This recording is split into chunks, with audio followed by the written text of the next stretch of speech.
Let the rider from the secret place come forth, and come say, Come forth, O Mighty One.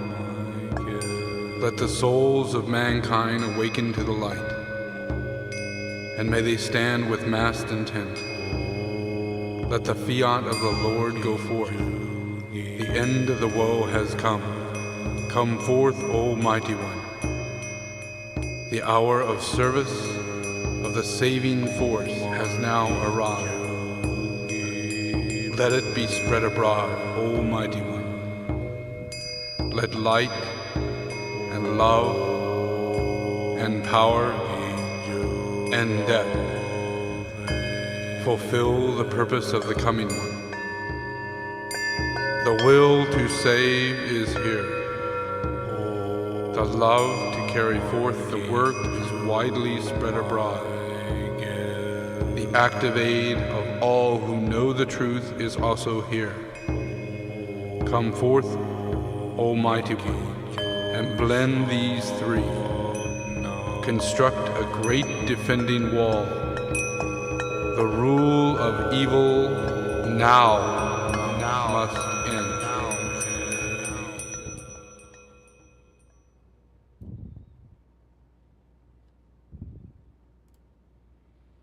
Okay, we are live, and I do believe you can hear me.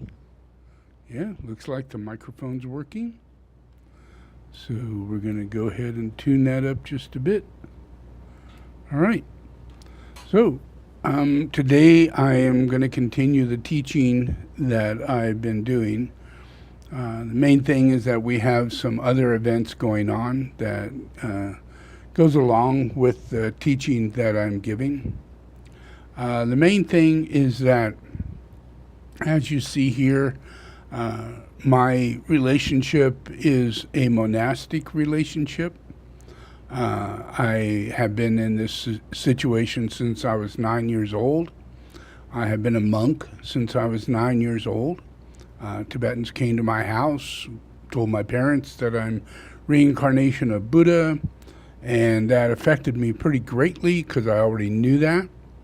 So I then went on to a local Buddhist temple and asked to take vows and receive teachings as to how to behave so that I could properly get through the first phase of my life without causing anybody any harm. So that's the process that I'm in. I am the head of all the major monasteries of Tibet, mainly because I'm the teacher that brings peace. I know the sciences of the human nature. I know sciences that move human nature into becoming a Buddha or an awakened angel. So in all of Tibet, Tibetan Buddhism or Buddhism is based on the principle that you're very blessed to be incarnated in a human body. Now, you could be a dog or a cat. You could be an insect. You could be anything. But you're not. You're in this life right now. You're in a human body. So you should take advantage of that. You should acknowledge that. But you need a teacher to tell you that, because the rest of humanity is saying that we're linked to monkeys. And we're off the evolutionary chain of a monkey. So that doesn't give us too much hope in relationship to our spiritual connection to God. We'd be more connected to predatorship and survival than we would a relationship of God. So it's in the process of the teacher, the incarnation of Buddha, that brings about an understanding that we are sacred, a reasoning as to why flowers are even flowers. And what is it in the herbs that bring about healing? Why? Are they created divinely to manifest healing powers? And are flowers manifested to create healing powers? And if so, how are we going to figure that out? Are we going to figure that in a pharmacy, in a lab? Are we going to understand, our basic real truth of where we came from? And what is our purpose of being here? How should we behave? And are we the caretakers of everything on earth? And, it's too much to say that we're the destroyers of earth, even though we can create as many nuclear bombs as you can imagine. And we can wipe out nations of people, animals, and every living thing. We can do that.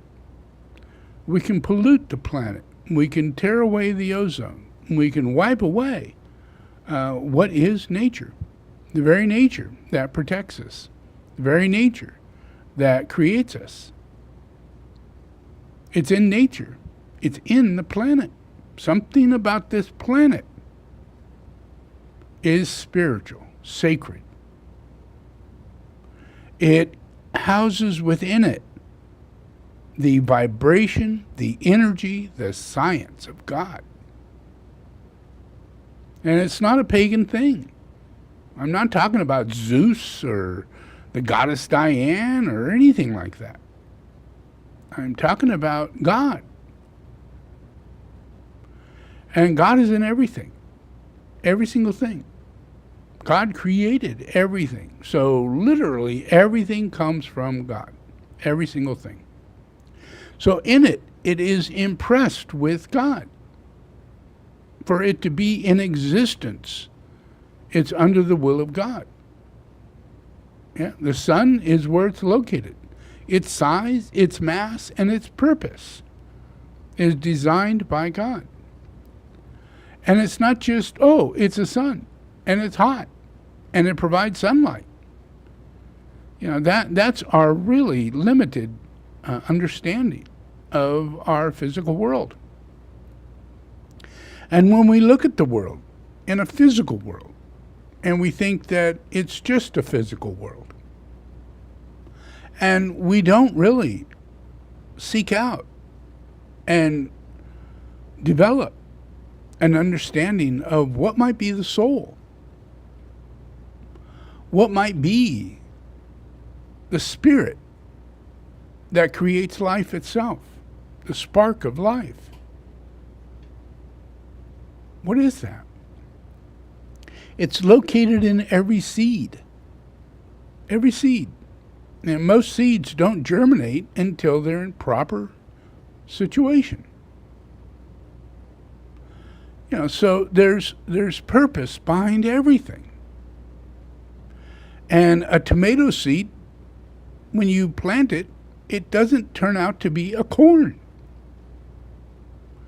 unless you genetically mutate millions of times. And then you come up with a different plant, a different seed, a different outcome. But that is manipulating nature. And that's not about the science I'm talking about. The science I'm talking about is the science of God.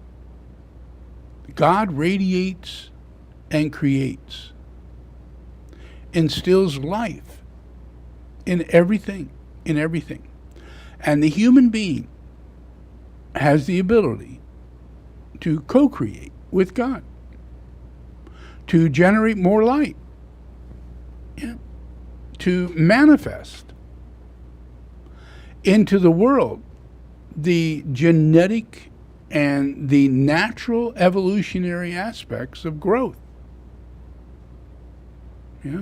Like a tree grows and it creates leaves, and off of that it creates a fruit. Inside that is seed.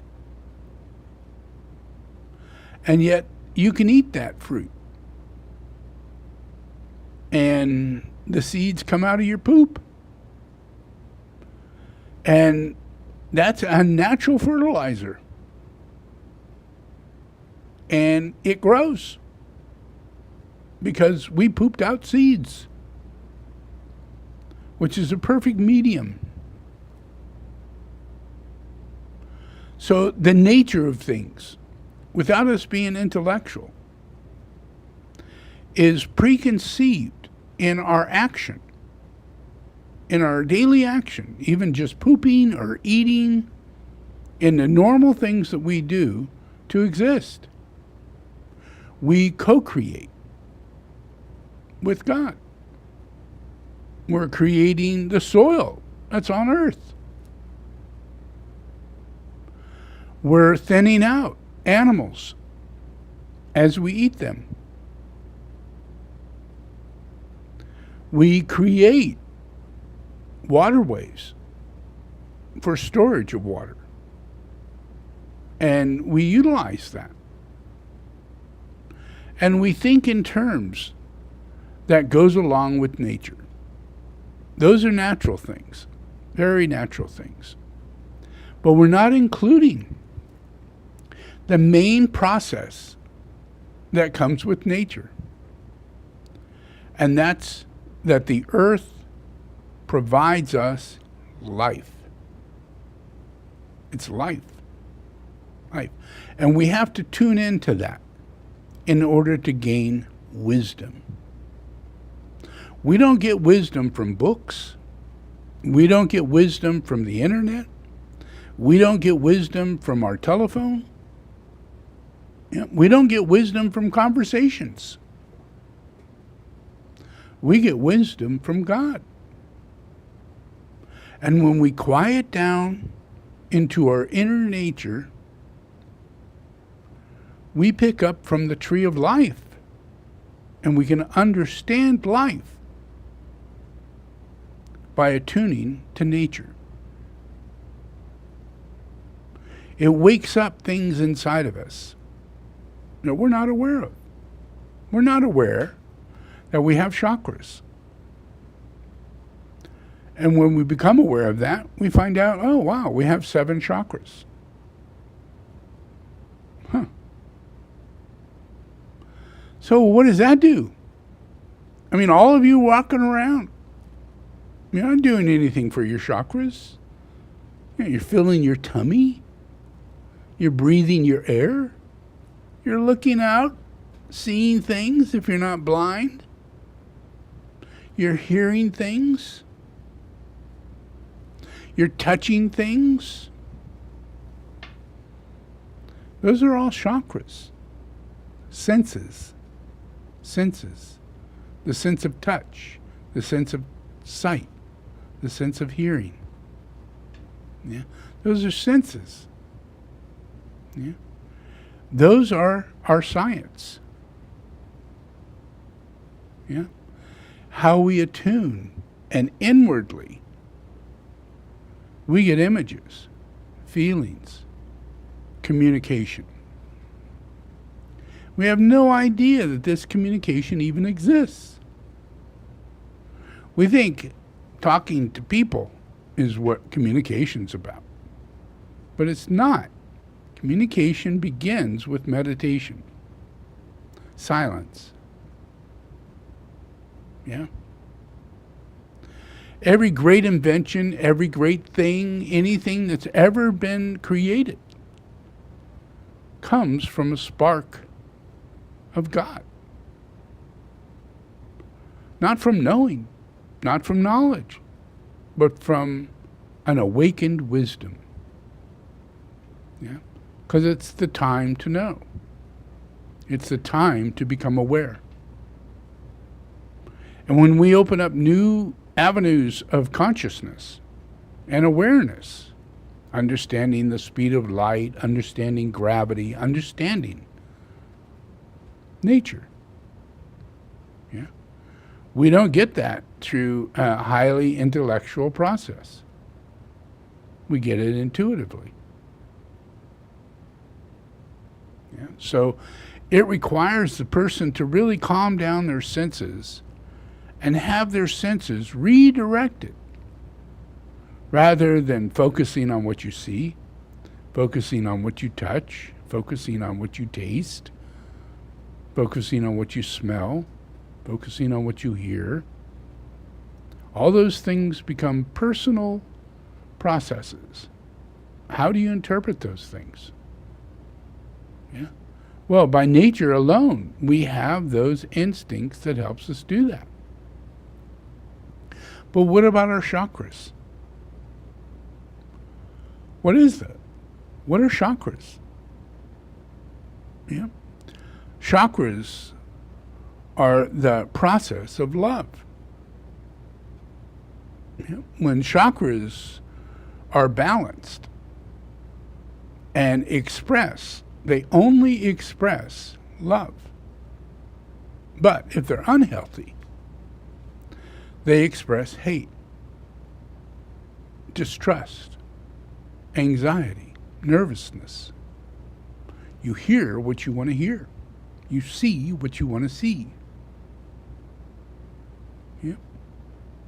You can take a bite out of an apple and put an onion under your nose, and you'll taste onion. Yeah. Because you're seeing what you want to see. It overthrows your taste buds, your senses. Yeah. So that's just an example of how imbalanced it could be in discernment and discrimination and aligning to the truth.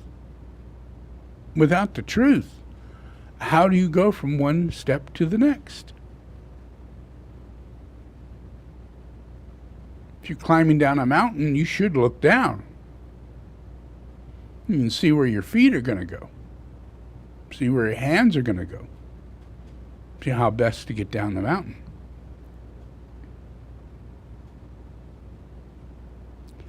Do it slowly, using your senses.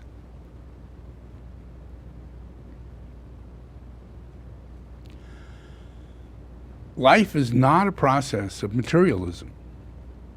You know, we have a long road of understanding the Aboriginal reality. Has a great deal of awareness in this. Native Americans, they do offerings toward nature. North, south, east, west, up and down is a part of nature. They're not in charge of it. They honor it. They respect it. Yeah, it's greater than them.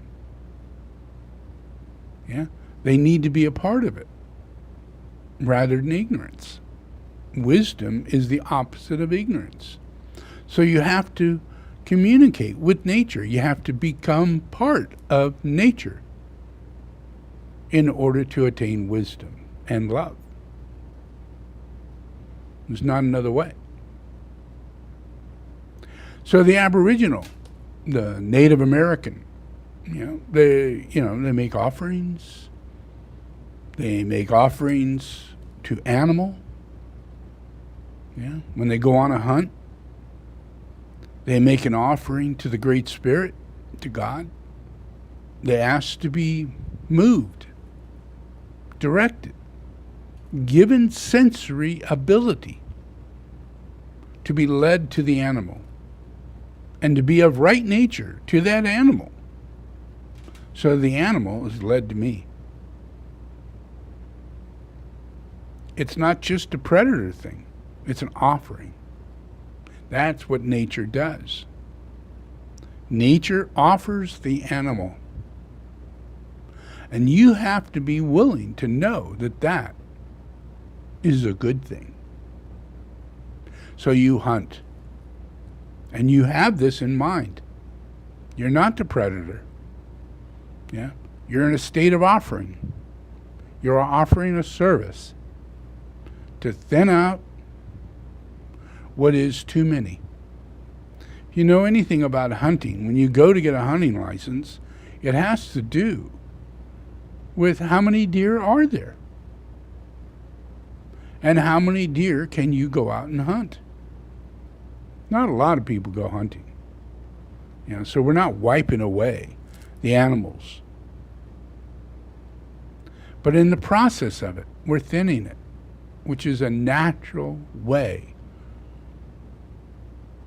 of being humane. Humane.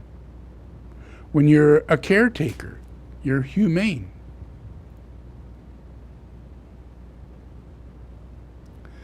And when you're eating, in the Aboriginal state, we're hunters, we're gatherers. We know what to hunt. And there's no stupidity, no ignorance involved. We capture that deer. We not only have a deer, but we have bones. We have a hide. We have antlers. Every single bit of it becomes clothing, shoes, buttons, hats. You don't waste it. You eat the heart, the liver, every bit of it. It's an offering. And since you behave in this way, then it's a circle. And it's that kind of behavior that allows you to reincarnate as a human. A human. Which means humane. Which means that you have very strong chakras. Not just major chakras, which are what is developed during a lifetime. In one lifetime, you can help to heal your chakric imbalance due to fear and hate and treachery and terrible life. It weakens your chakras. It causes them to be moved into an emotional personality process that has no higher spiritual value whatsoever. It's extremely mundane. It does not give service. It's self-serving. But that's what you get when you have unhealthy chakras. You're simply surviving. You're a predator. And that's just the way it is. Everybody around you is in the same boat. And you get out of it by being humane. And you learn how to be humane by meditating and changing your evil ways. So in Buddhism, or by Jesus, we teach the relationship of sin. It does exist. And your behavior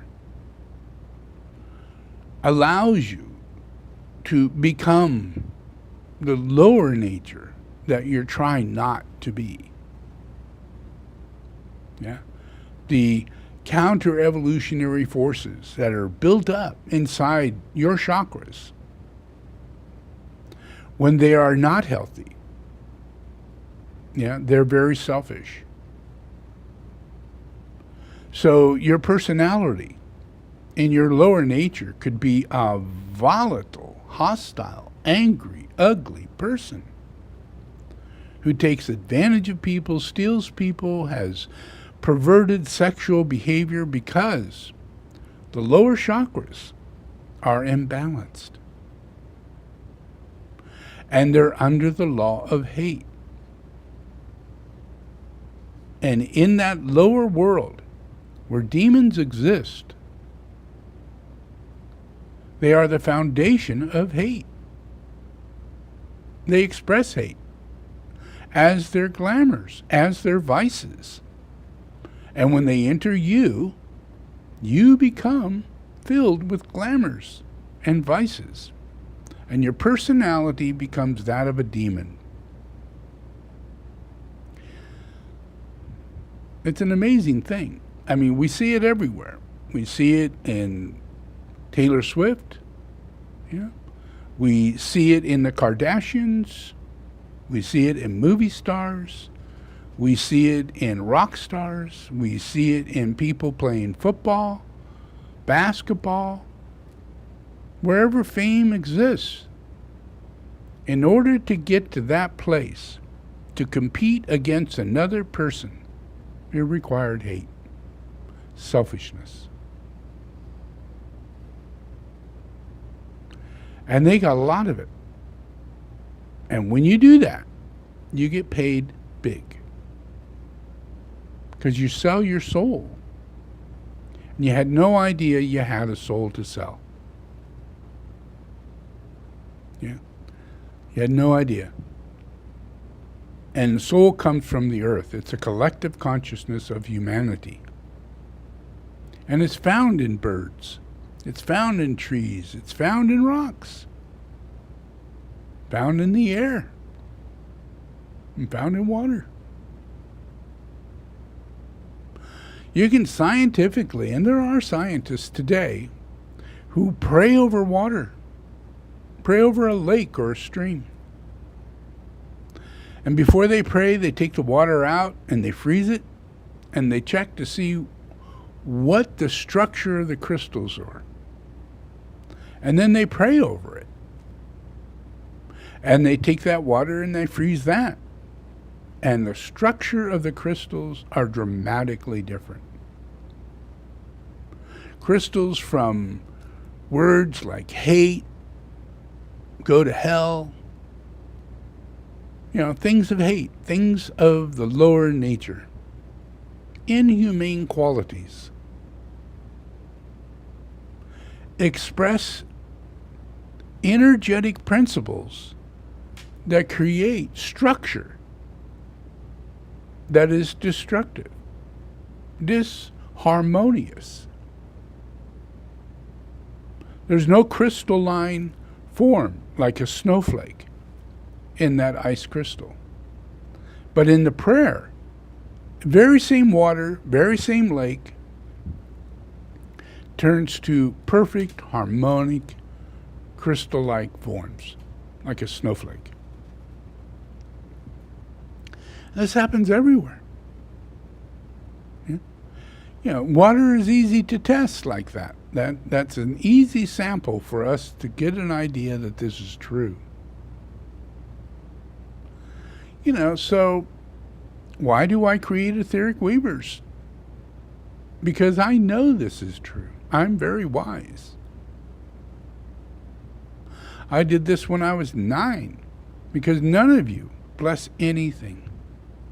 Nothing. You're drinking a beer, cussing at people and lying and gossiping. What kind of shit does that do to you? What does it do to your chakras?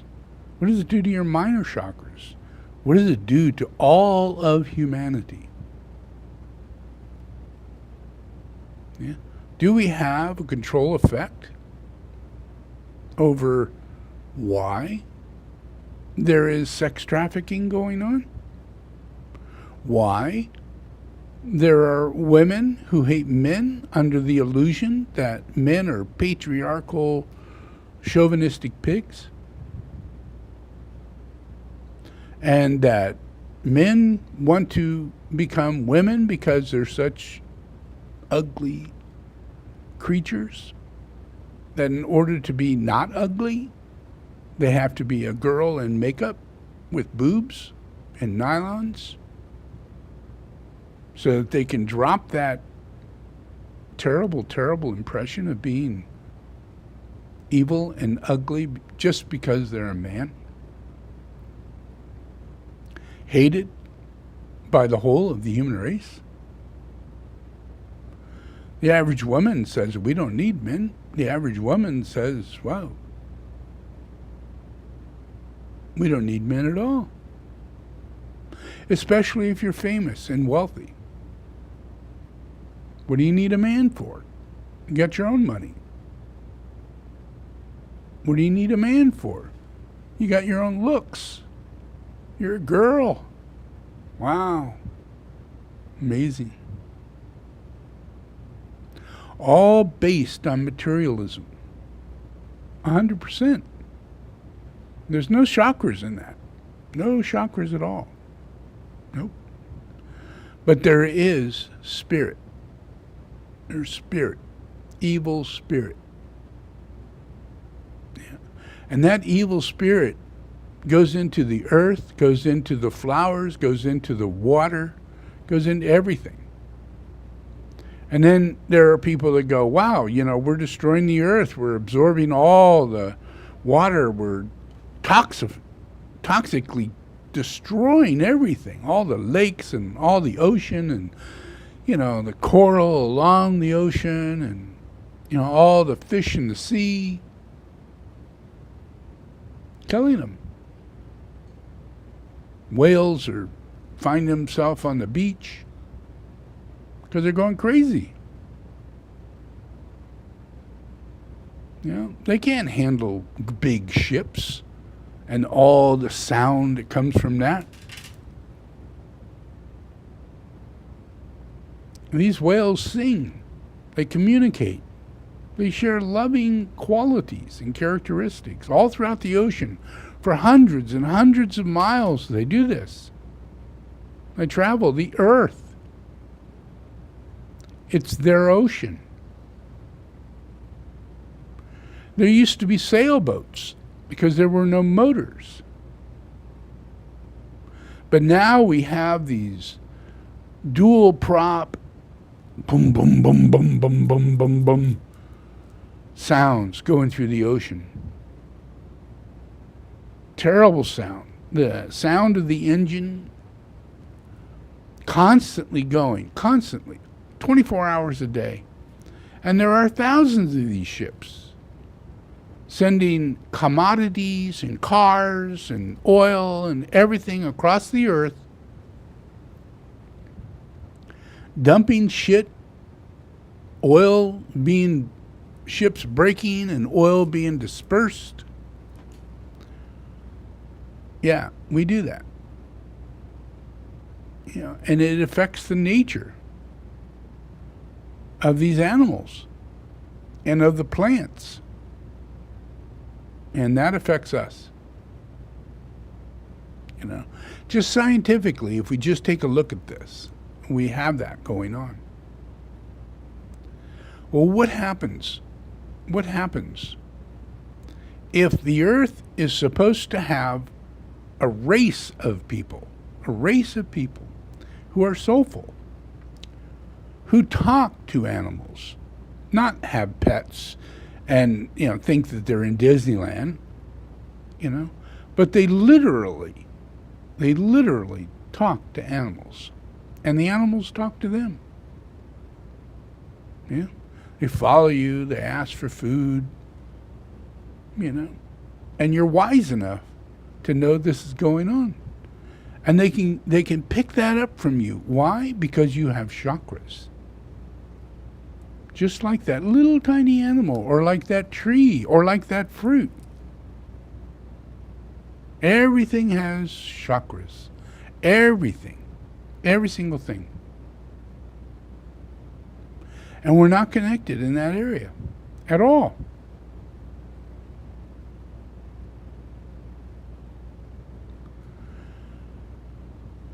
The island of Hawaii is a kingdom. Yeah, there's a lot of kingdoms. There's the kingdom of Nepal, there's the kingdom of Bhutan, there's the kingdom of England, there's the kingdom of Denmark, there's a kingdom of everywhere, all over the place. But I'm not talking about that. Those aren't real kingdoms. Nope, they're not. Yeah. But the Hawaiian island is a kingdom. Yeah, and we have no idea, what that means. And what it means is that here we have a small piece of land in the middle of the ocean, 2,000 miles from all other pieces of land. Yeah, and it has a variety of trees on it from everywhere: bamboo, redwood, you name it, eucalyptus. How's that possible? It is. It just is. Because of birds. We have a variety of birds that are so beautiful. And we have no snakes. How's that possible? No snakes. Not one snake. Not any kind of snake. Not a garden snake, not a king snake, no snake. never evolved on these islands, never manifested on these islands. Why? Chakras. Chakras. It's a real kingdom. A real kingdom has no snakes. It's called paradise. There are no snakes in paradise except for Satan. And that's one thing that we have to make sure we learn. We have to understand the quality of the elemental kingdom and its manifestation on earth. Yeah? And human beings are led. They're moved. They go from place to place, and they have no idea what moves them. And it's our nature. It's our chakras. God wants us in the right place at the right time. And that's the Holy Spirit. It's in our chakras. We communicate this way. Yeah. We have a chakra known as the sacral center. Yeah, let's see if I can find my little chakras here.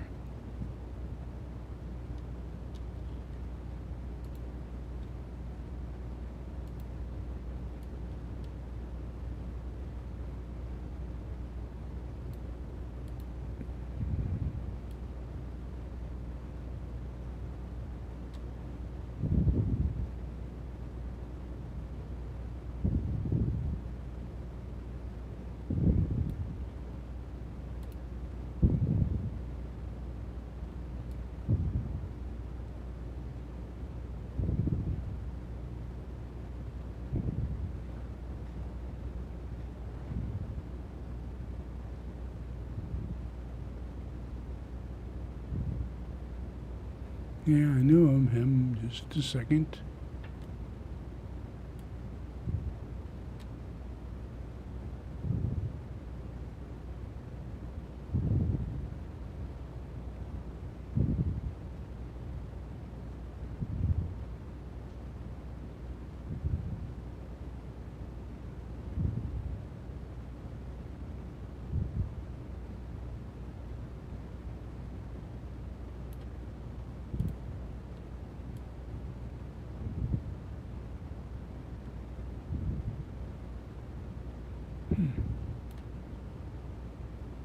That's odd.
Okay, this will just take me another minute. I need to find a diagram of chakras for you. Here we go.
Just hang in there.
It's funny.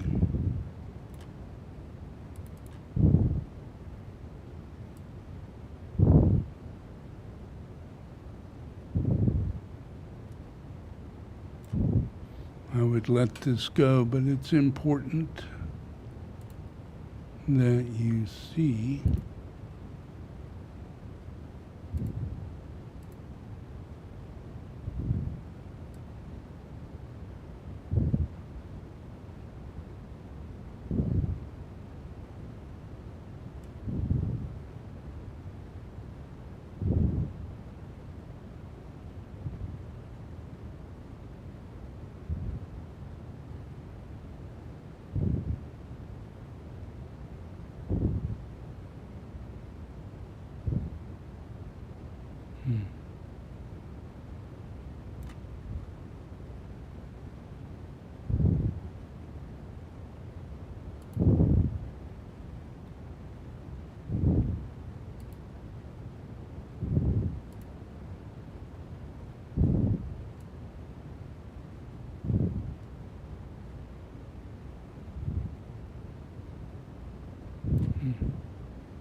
What's it? Your email should have the diagram.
Okay, I am back, and now I'm going to put on, I hope.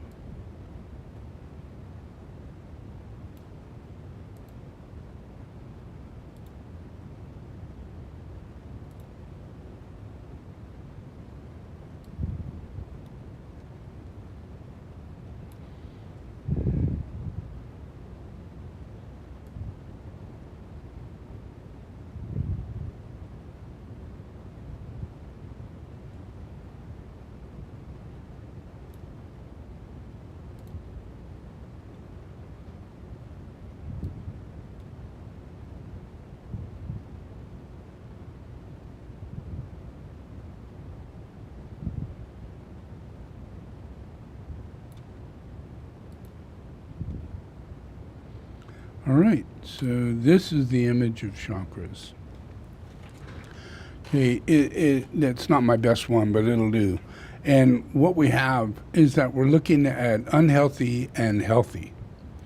And when you look at unhealthy, which is on the right-hand side, you'll see there are 7 chakras. Now, this is very esoteric, and a lot of people think this is New Age and pagan, and it's not. It has to do with truth. And the truth is that we are capable of doing things that Jesus Christ showed his disciples that they could do. They could stop committing sin. They could discern and discriminate whether or not a person has the demon. And they could radiate calm, peaceful interaction that causes that demon to get upset and start wanting to leave the person who will not get away from the light. So an exorcism begins. And we all have this ability. But we need chakras. We need to show that we are a soulful, incarnated human being, and that we're not just a regular person who has no developed wisdom whatsoever and is just an intellectual person, and far greater than that of an ape, that's for sure. But it's not our principle. We're not an ape. We're not to be compared to apes. We are human beings, and human beings have chakras. And when we have chakras, we have abilities. But when we don't have those chakras, we also have abilities to hate, be prejudiced, be biased, be desirous, have all kinds of addictive attitudes and everything. Because on an unhealthy side, if you look at the chakras on an unhealthy side, everything is dominated by what's known as the solar plex. And if you see it, you'll see that the heart center, which is number 2, is pulled down into the solar plex, which means that the heart center is asleep and weak, and it has to submit to the will of the solar plex, which is much more self-centered, much more interested in what one needs and what one thinks one needs. So that becomes a desire body. And then the next chakra, look at the one below that, is a 5. And that 5 is the same 5 when you see the healthy chakra. You see that 5 way up there in the head. And if you were to know that chakra, if you were to understand that chakra is our revelation of God. It reveals God to us. It also allows us to know whether or not we're doing harm or not doing harm. It allows us to regulate ourselves, like in meditation. So on a healthy side, we're actually developing that brow chakra. We're developing it in meditation, right? So that becomes stronger. And look over at the unhealthy side. What are we doing? We have now this thing that is a number 4 up in the brow. Well, that same number 4 used to be down in the base in a healthy person. What effect does that have, moving it all the way up to the brow center? And that 4 represents conflict. It represents hostility. It represents aggression. It represents violence. It represents jealousy. It represents all things that stirs up inside of a person that makes them the beast connected to the monkey. Connected to the monkey. So on the healthy side, you're not a monkey, you're an angel. On an unhealthy side, you are a monkey.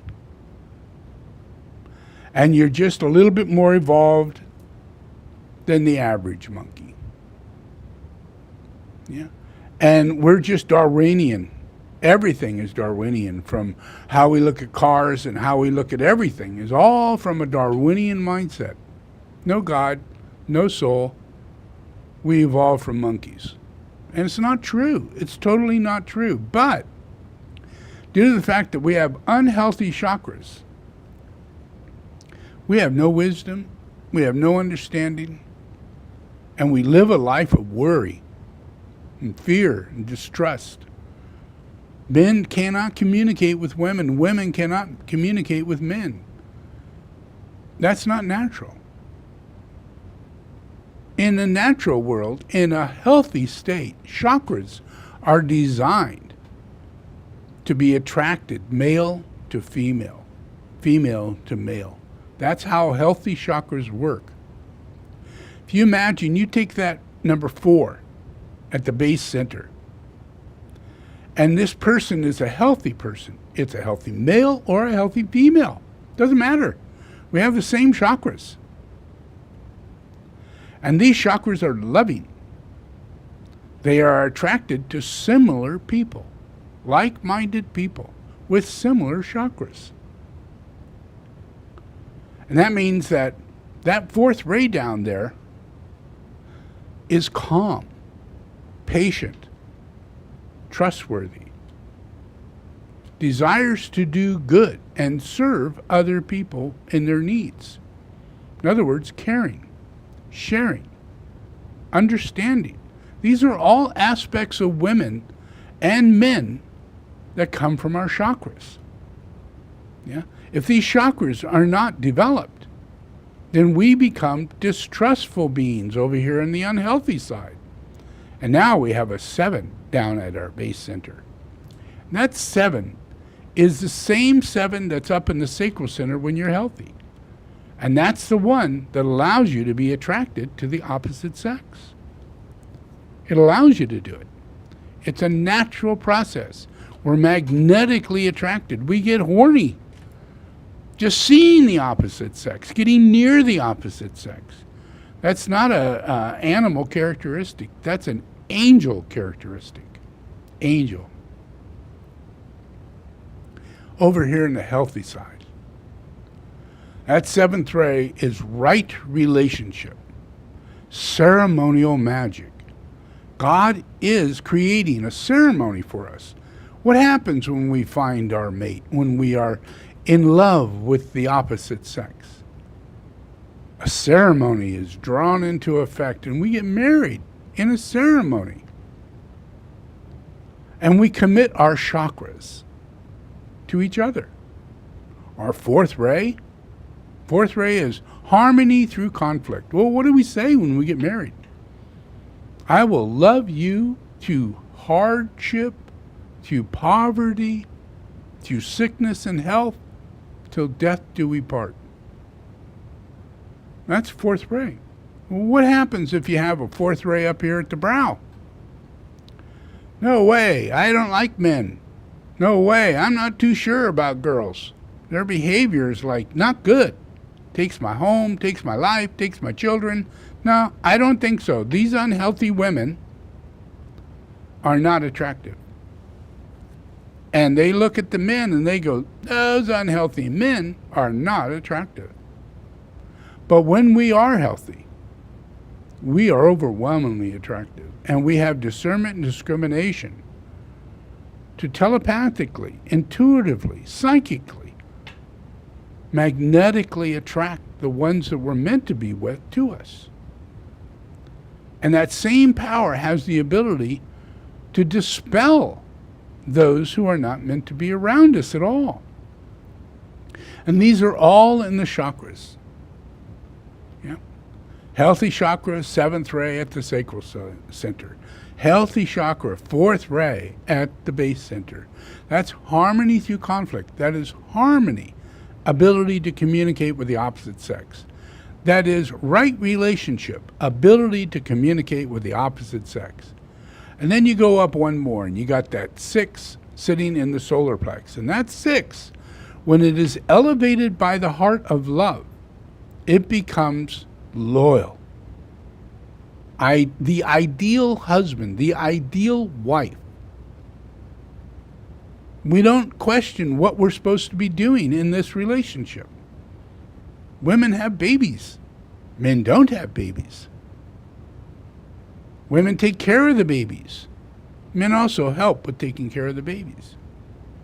So we're fully responsible for procreation.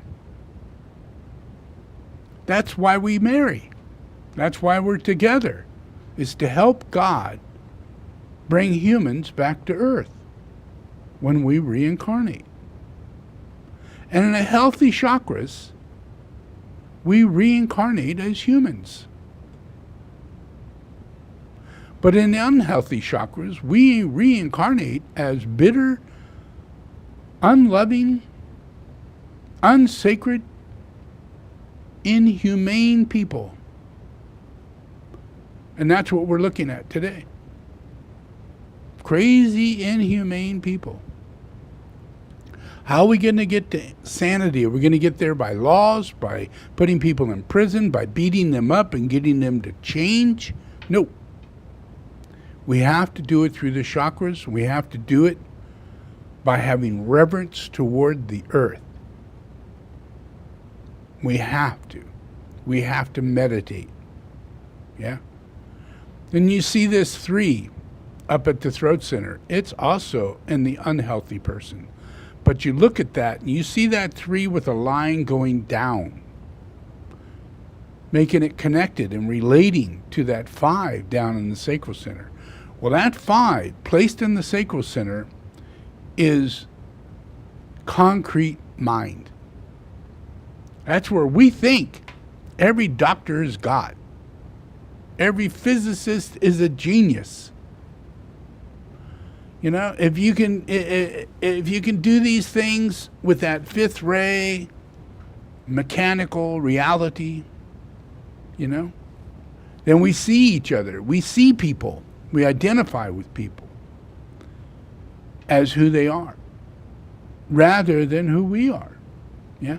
So this 3rd ray could be the Holy Spirit, but an unhealthy person, it is the evil spirit. So this is the intention of Satan. Comes down and works through your 5th ray and blocks you to kindness, blocks you to giving, blocks you to caring, puts you in the process to where you have to have loans. You have to work and never work and get enough money to pay for your rent or pay for your house or pay for anything. Because we're in this unhealthy chakra reality where we're a bunch of materialistic pigs. And we have no idea. We've never been trained to develop our healthy chakras. So, we walk around every day with unhealthy chakras.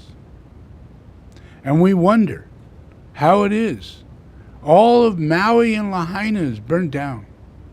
And how it is, you know, that we're in a war in Ukraine with Russia. How it is. We have a president that literally tried to take over the United States and oust the other president. How it is. And you think, all of you think, the only thing we've got is this material world. We have law. We can bust their ass, put them in prison, have them learn lessons through hard knocks. Not through wisdom. Nope. Not through radiating love like Christ. Not through forgiveness. I'm not saying, I'm going to radiate love into Trump and forgive his ass, and everybody's going to not see him for who he is. He needs to be seen for who he is. That's judgment. It's not about him going to jail. It's about taking the veil off of all of you so you could do the right thing. And you don't treat someone who is an antichrist, who is a demigod, who is evil as sin, as someone you look up to, someone you want to be your president, someone who may be a Messiah, according to his previous 2016 process. Those are all unhealthy chakras. You're living inside of a QAnon conspiracy. That's unhealthy chakras times 10. No wisdom whatsoever. You have a transgender man in the White House running the medical department, health and education. A man with a dick and tits changes his name to a girl and is not recognized or helped for his mental illness because we have no wisdom. We brought a man who's an actor, a homosexual, who couldn't get a job. Yeah, he tried skipping and dancing and singing, as most gays do, while he's trying his acting career out. But there's a whole bunch of homosexuals. So that's way too many. You can't get paid well, you can't get a job. Too many gays. So he found out that if he went online and dressed up as a girl, called himself transgender, and this is his first day of being transgender, would he get support? And he did. Within just months, he was called by our vice president to come to the White House and sit in the White House and be given the credentials of a woman by the President of the United States. And within 2 months after that, he's called by Budweiser to be the spokesperson of all men who drink beer and want to have sex with other men dressed up as women. Seems normal. That's what the transgender CEO thought when she took over that job. Putting this gay actor, who's not transgender, in that position. That's all chakras. All manipulation. Showing us the unhealthiness of what we are. And this affects the earth. We have to do things in order to change our chakras. Yeah. And the biggest way to change chakras is by testing it through discernment and discrimination. So I do a lot of things in this world in order to create cultural shock, to see where people are at in their chakras. So I push solar, I push navigation systems in cars, I push solar onto houses, I push wind generators as an alternative to electricity and gas and oil. I push the relationship of electric cars and battery technology. And we got people so freaked out they started crushing the cars. And who killed the electric car came out. You know, so I go out and buy the last electric car that wasn't crushed. Paid nearly 70 grand for it. When it sold new, it was only 25. So they put me on the news as a crazy man, buying an electric car for such a high price. I could have bought 2 Hummers, they said. Yeah, but that's not what I do, because I'm here to create cultural shock and see what the reaction is. Well, the reaction was pretty good. The news that called me was EV news, not a negative news media, but a positive news media. Even though they were shocked themselves that anybody cared that much about getting electric cars out. You know, and I did. So that pushed everything. Within less than 3 years, Elon made an agreement with Toyota in order to get the RAV4 to become an electric car built in the same building that he was going to start building the Model S. Yeah, at Muni.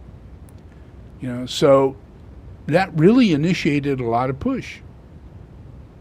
I pushed navigation and got people really freaked out. There was people in New York and everywhere. There's taxi drivers going, I'm never going to use it. No way.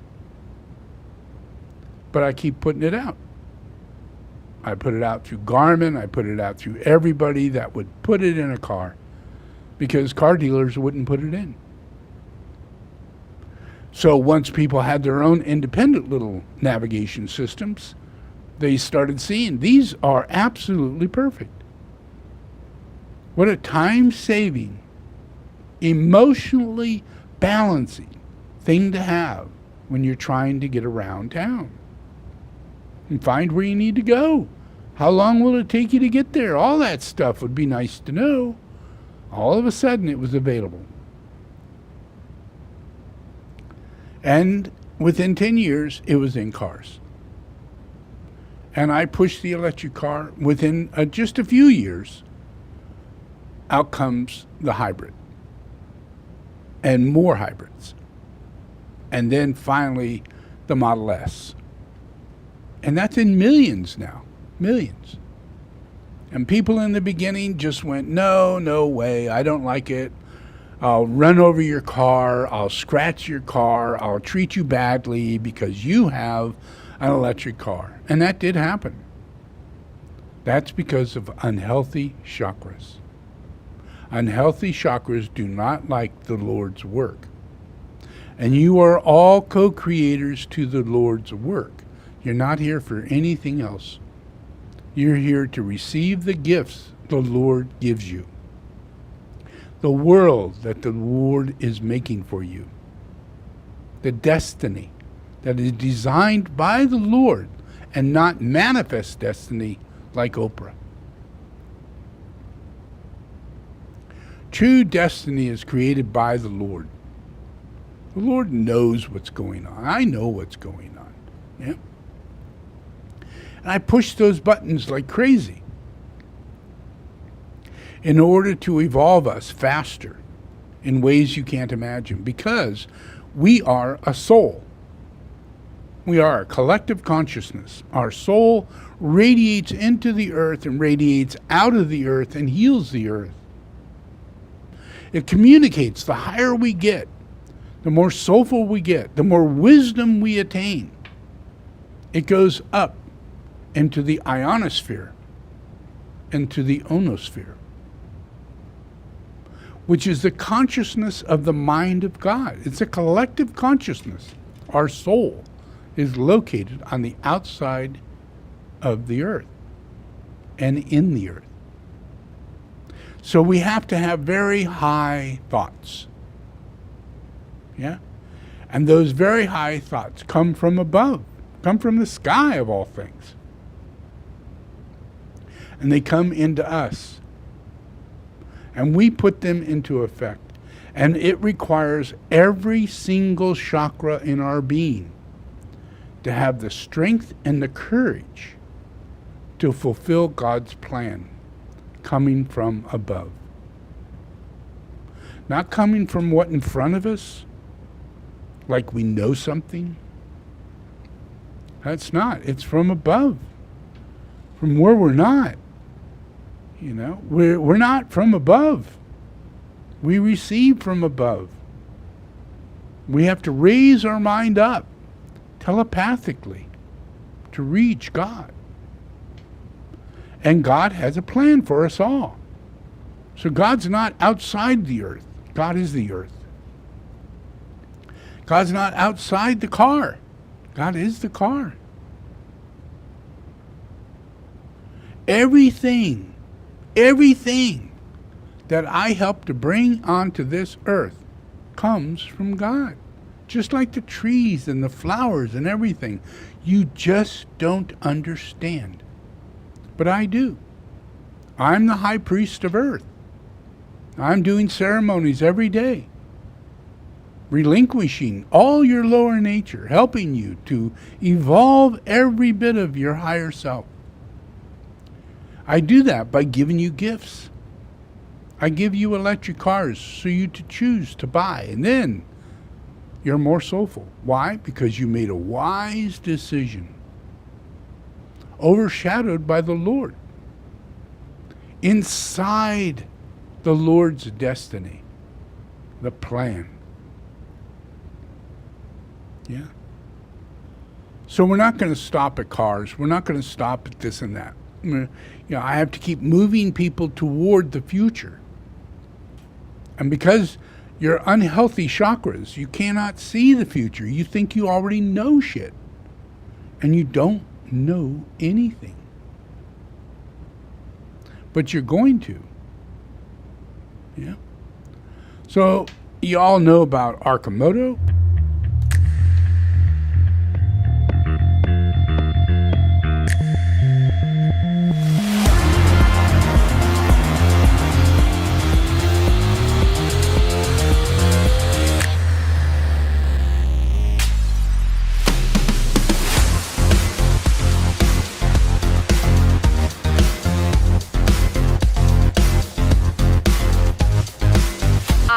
love it. It is the perfect vehicle for getting me from home to everything. I rarely take my car out anymore.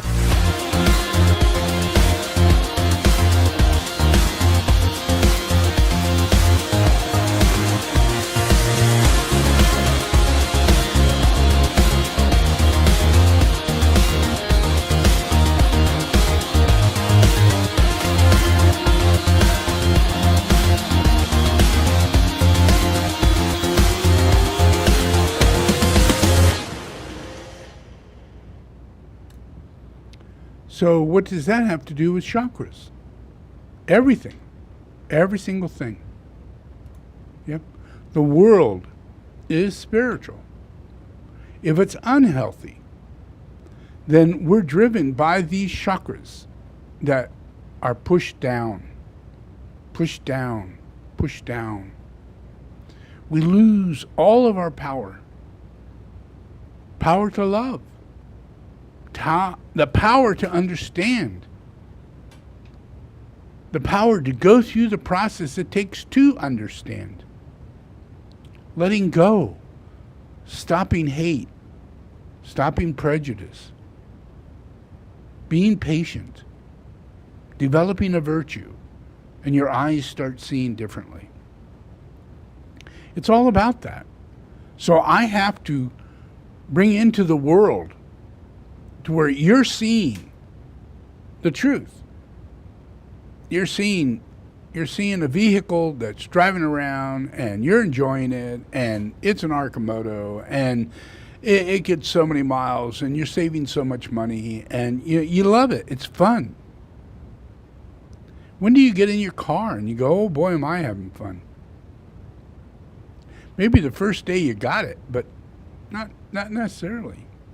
It just functions in this mundane world of unhealthy chakras. We can't keep evolving. We must. So I bring into the world, like this monastery behind me. You're not used to that. You look at the pyramid and you all scratch your head and said, I don't know, maybe aliens made it.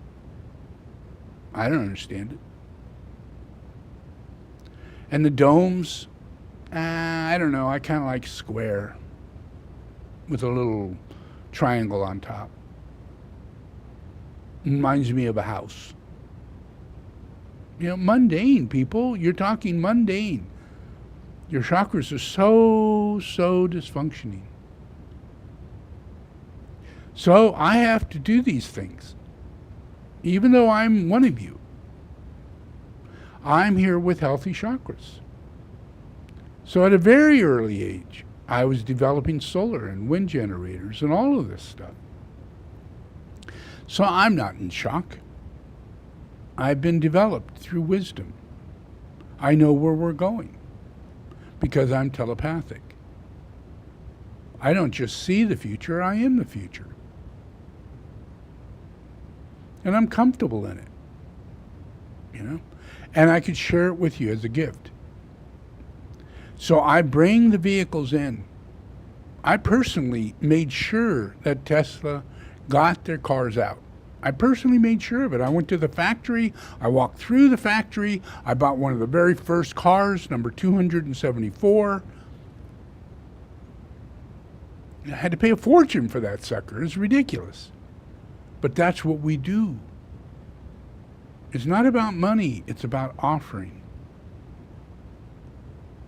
And it is not easy to offer because you have to give of yourself.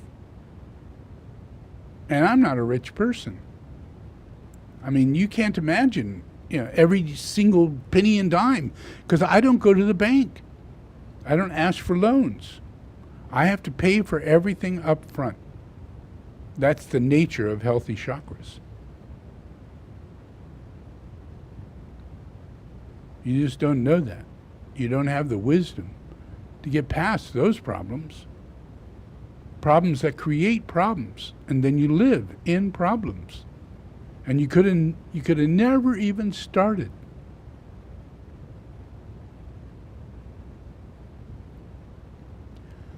So I offer so many things. I offer the iPhone, laptop computers, internet TV rather than cable TV or HD TV. I make it possible so that you can watch TV on your phone. You can communicate with people back and forth, whether it be through video or on a regular audio device or texting. That helps your chakras if you behave. If you're kind, if you're caring, if you're sharing. But you can use the very same energies and tear people down, destroy people, gossip, lie, manipulate, steal. That's very unhealthy. And those are unhealthy chakras.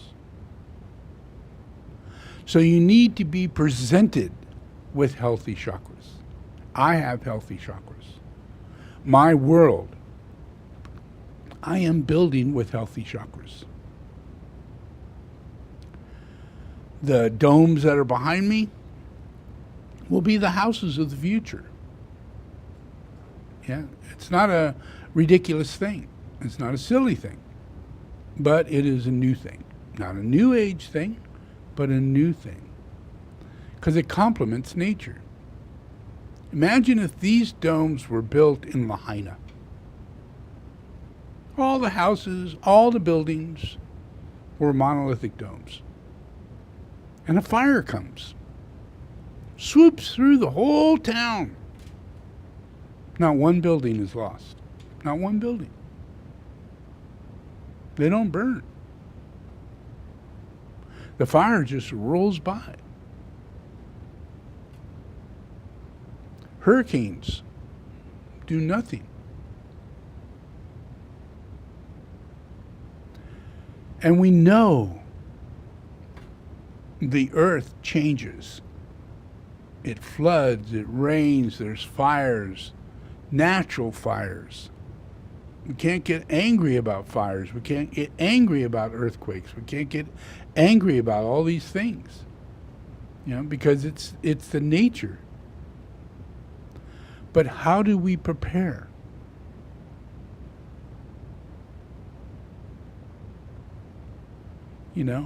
Is it dry grass? Well, if it's dry grass, why don't we water it? Drip systems would take care of that very easily with large tanks up at the higher point and just keep them filled. That could save you everything. You could prevent the entire wildfire process anywhere near towns. But we don't do that. We don't do that. There's a lot we don't do because we don't have the wisdom. We buy wood, we build ticky-tacky wooden shacks. They burn up in a minute. We have to not just learn. It's not about learning, because wisdom tells you before anything terrible happens. Wisdom tells you. It gives you discernment, discrimination. You actually get images and impressions of what can go wrong because you have intuition. You have chakras. Yeah? That's how we know how to get out of a burning building on time, because we have chakras. We have to constantly be developing our chakras. Always.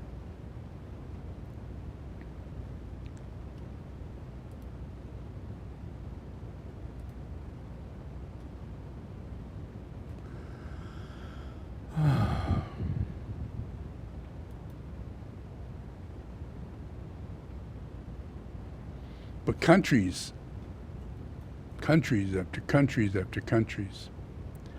We have a whole world that's been taken over by Muslims. We have a whole world that was taken over by evil, corrupt gangs. Evil. And the suffering that sits behind that, the sex trade and all the process that goes on in this world of unhealthy chakras.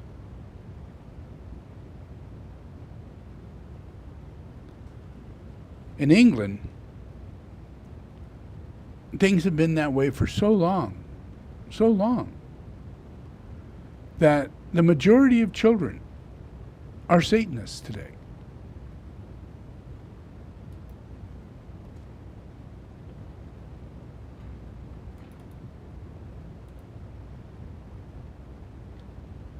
Report finds that in the United Kingdom, young people are increasingly turning away from God and instead turning towards Satanism. The story in the Sunday UK Telegraph featured the sub-headline, "Young People Turning to Satanism Instead of Stuffy Christianity." According to the article, over the past 5 years, one such group has increased its membership by 200%. Its leaders say young people believe church viewpoints on sexuality and gender identity are, quote, outdated. And joining. Now that is brought to you by reincarnation. So you take young people. These are people that were born, if they're young, they're 20 or lower. So they were born year 2000 on. And that means that they died around 1995, 1998. And by that time, they were already really gay. They were from England, they were gay, they were transgender, they were goth, really big goth. They were pagans. They ruled Glastonbury as witches. And then they died around the year 2000. All the major witches and warlocks began dying. And they came back. And now they're Satanists. Full on transgender. Full on feminist. They feel so strongly because of their previous life that in this life they feel that schools must be oriented toward transgender. That's where we can get the kids. Necessary. Because these are Satanists. They have reincarnated into this process. And that's the process of reincarnation. It doesn't mean reincarnation and we're better off. It means reincarnation and we could destroy this place by us not taking advantage of the fact that God reincarnates us. We don't even know that we reincarnate. Have no idea. It's just, oh, come on. Because it's so pagan. It's not in the idea. Nothing. So we're very, very, very much being moved by the process of reincarnation, depending on the country, as to how that outcome's going to be. So let's look at Arabia. Now, Arabia is the capital of Muslims. Capital. And they take over Israel. They took over Pakistan. They took over major portions of India. Yeah.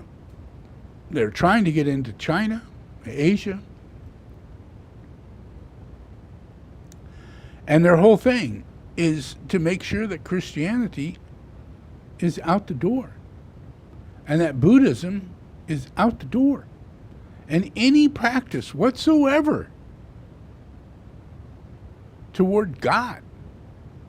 Now, they think God is Allah, but that's a terrorist. That's not God. That's a false messiah that uses religion as a way to destroy all religions. Yeah, that's what the Muslim religion is for, is to wipe away religions. They went around in their text. It says there can't be any statues, nothing like that. Yeah, so they go around and wiped away all Christian processes, all Buddhist processes, all Hindi processes, all signs of God incarnating.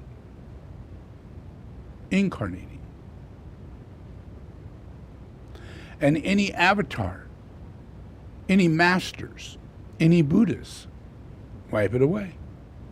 Wipe it away.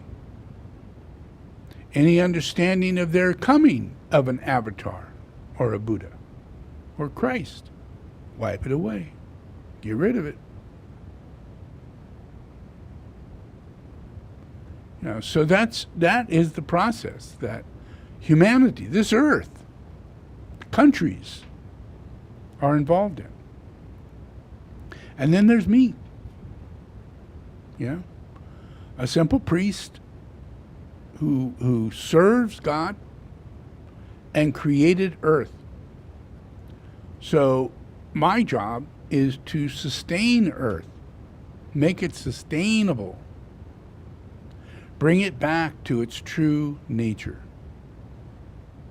help everybody to understand their co-creative responsibilities and how simple it is to take care of this earth, because it takes care of us through psychic means, psychokinetic means. Yeah, so many different levels of psychic ability. You know, all the way to Christ. You know, so for us to be disciples of Christ, for us to further God's principle on earth, which is love, healing, forgiveness, direction, education, understanding, all those things have to be fostered and developed. And it's not through a government. It's not through a law. It's a universal understanding. Yeah. It's usually found in the Aboriginals because they themselves are from millions of years of living. And they didn't have TV and all that, but they did build the pyramids. So it just tells you we're far from our true nature. And we're far from our genius that we really are. We're so ignorant, we have no idea how any of this shit was built. And yet we're the ones who built it. We had control over gravity. How else do you build a pyramid? We had control over matter. How else do you make stone move the way it did? And form the way it did? And stand up and move and go to places the way it did? Impossible. Unless we had highly advanced telepathic abilities, control over matter, control over gravity, control over the things that we think we have no control over. But we do. If we relax, we become one with the very center of matter.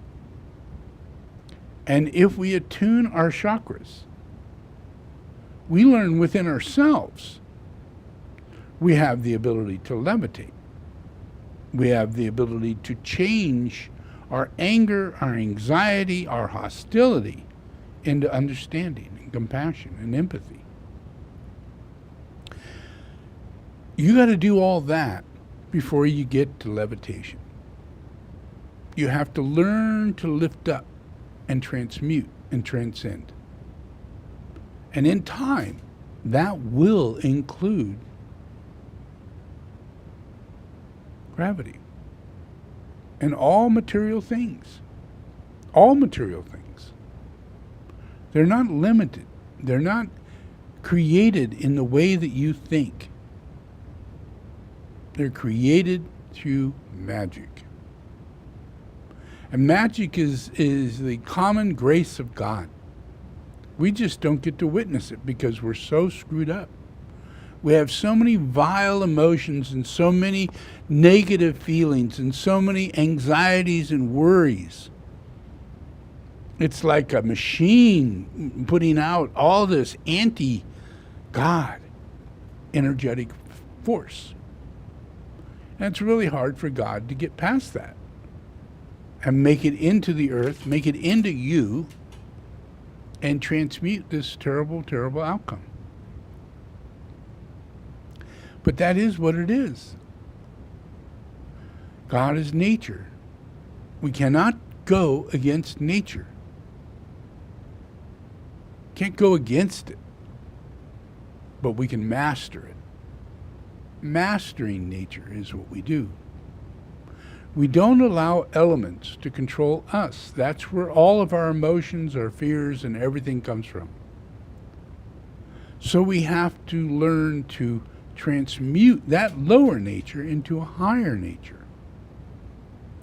From diva to deva.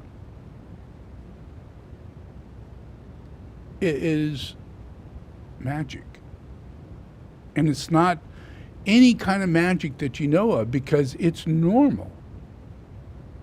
The miracles that take place in Christ's world,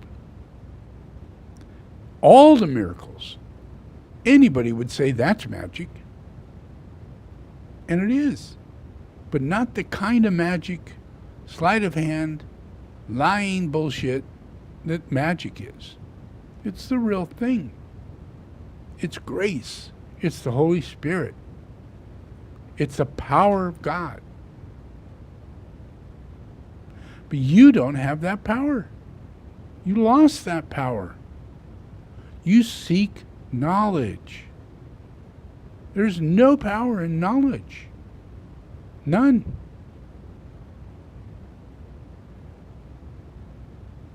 What if a person is dying of cancer? A little late now to learn to pray. A little late now to learn to meditate and calm down, transmute that cancer like Jesus would. A little late. So we have to think in terms that this is what's expected of us.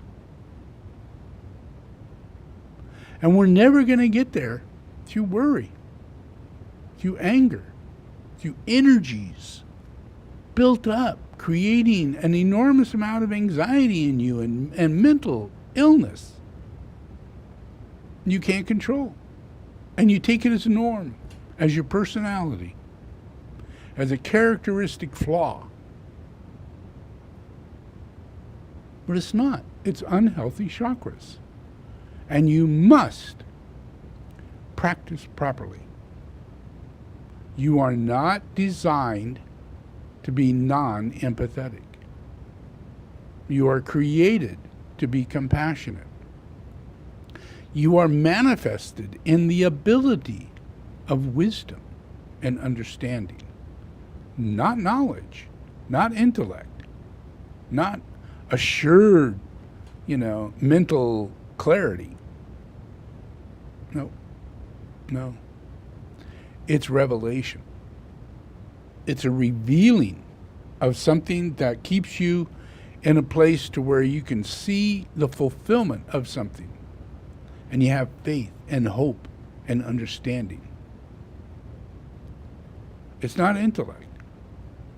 It actually builds.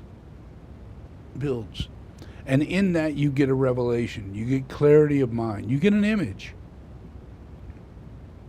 You have a view. And the view is important.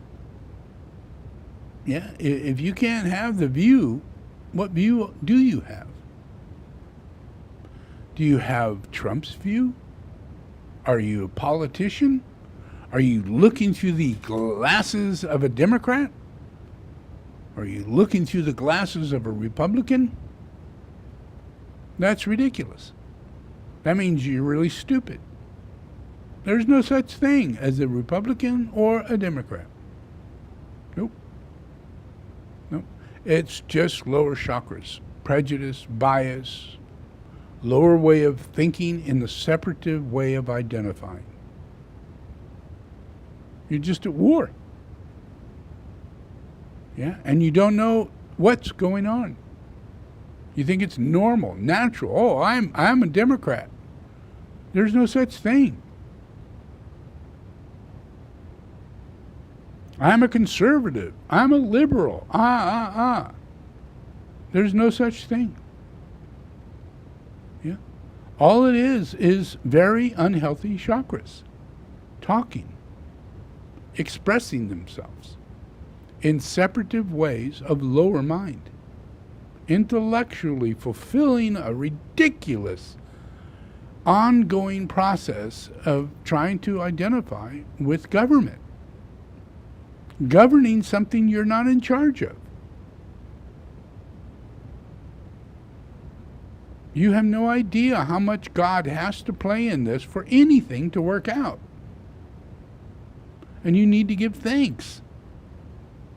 It's not a coincidence. It's not a happenstance. It's not luck. We have to be real. We have to be honest. We have to be truly with God. We have to think in terms of God. We need to serve God. We need to help God. We need to know that God is everything. And all the conflict that we see is caused by Satan, not God. Caused by the adversary. And your ridiculous intellectuality is supporting the adversary without even knowing it. Just simply by not getting better.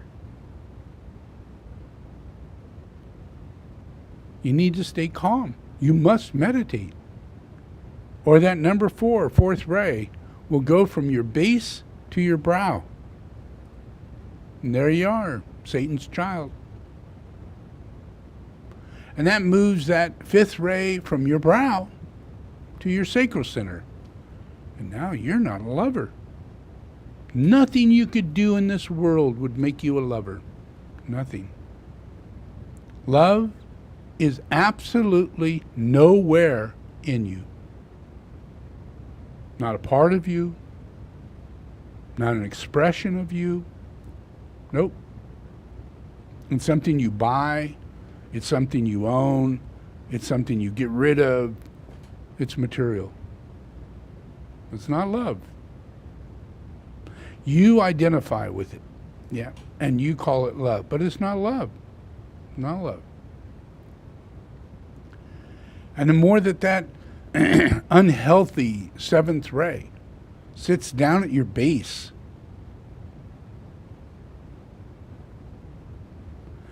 there's no possible way you can see this world as, oh, I'm conservative, oh, I'm liberal. It's that unhealthy connection with God, relating to things as being material, as though God's in a machine and you have the ability to control that machine. God in the machine, and you're the God. You know, it's just the unhealthiest part of our nature. So with that, we just go have sex with anyone we want. Because they're machines. They're not real. They're just bodies to have sex with. So when you have sex, it's not love. It's just casual sex. Why? Because you have a 5th ray at your sacral center, a 7th ray at your base center, and a 4th ray at your brow. Male or female, you're demons. Demons. Now, how long is it going to take for you to realize that The majority of your being is demons and zero soul. Zero. And yet you're on this earth to provide soulful qualities to save your brothers and sisters and to make way for your future incarnation to not be filled with hate, anger, and suspicion, and jealousy, and enviousness. All the things found in the characteristics of males and females.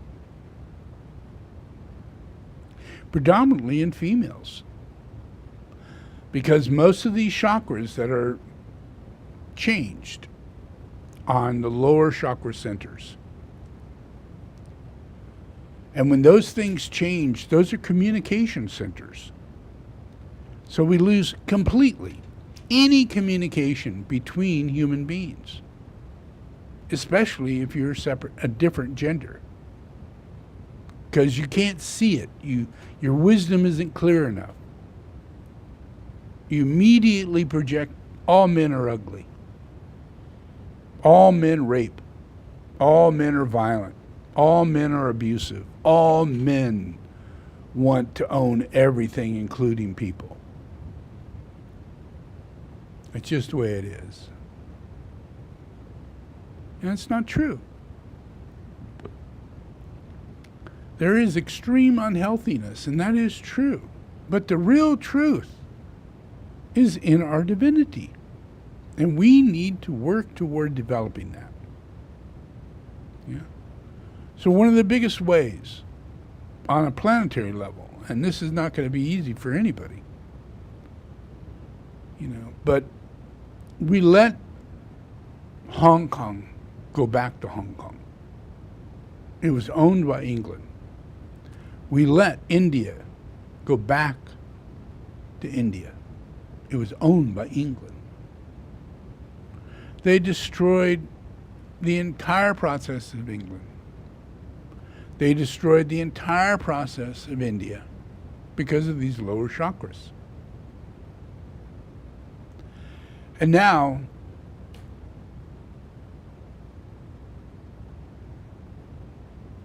no one was healed. Everything is in a state. Imagine you got the people from Hong Kong, they got China coming at them. You're going to go back to be China. Yeah.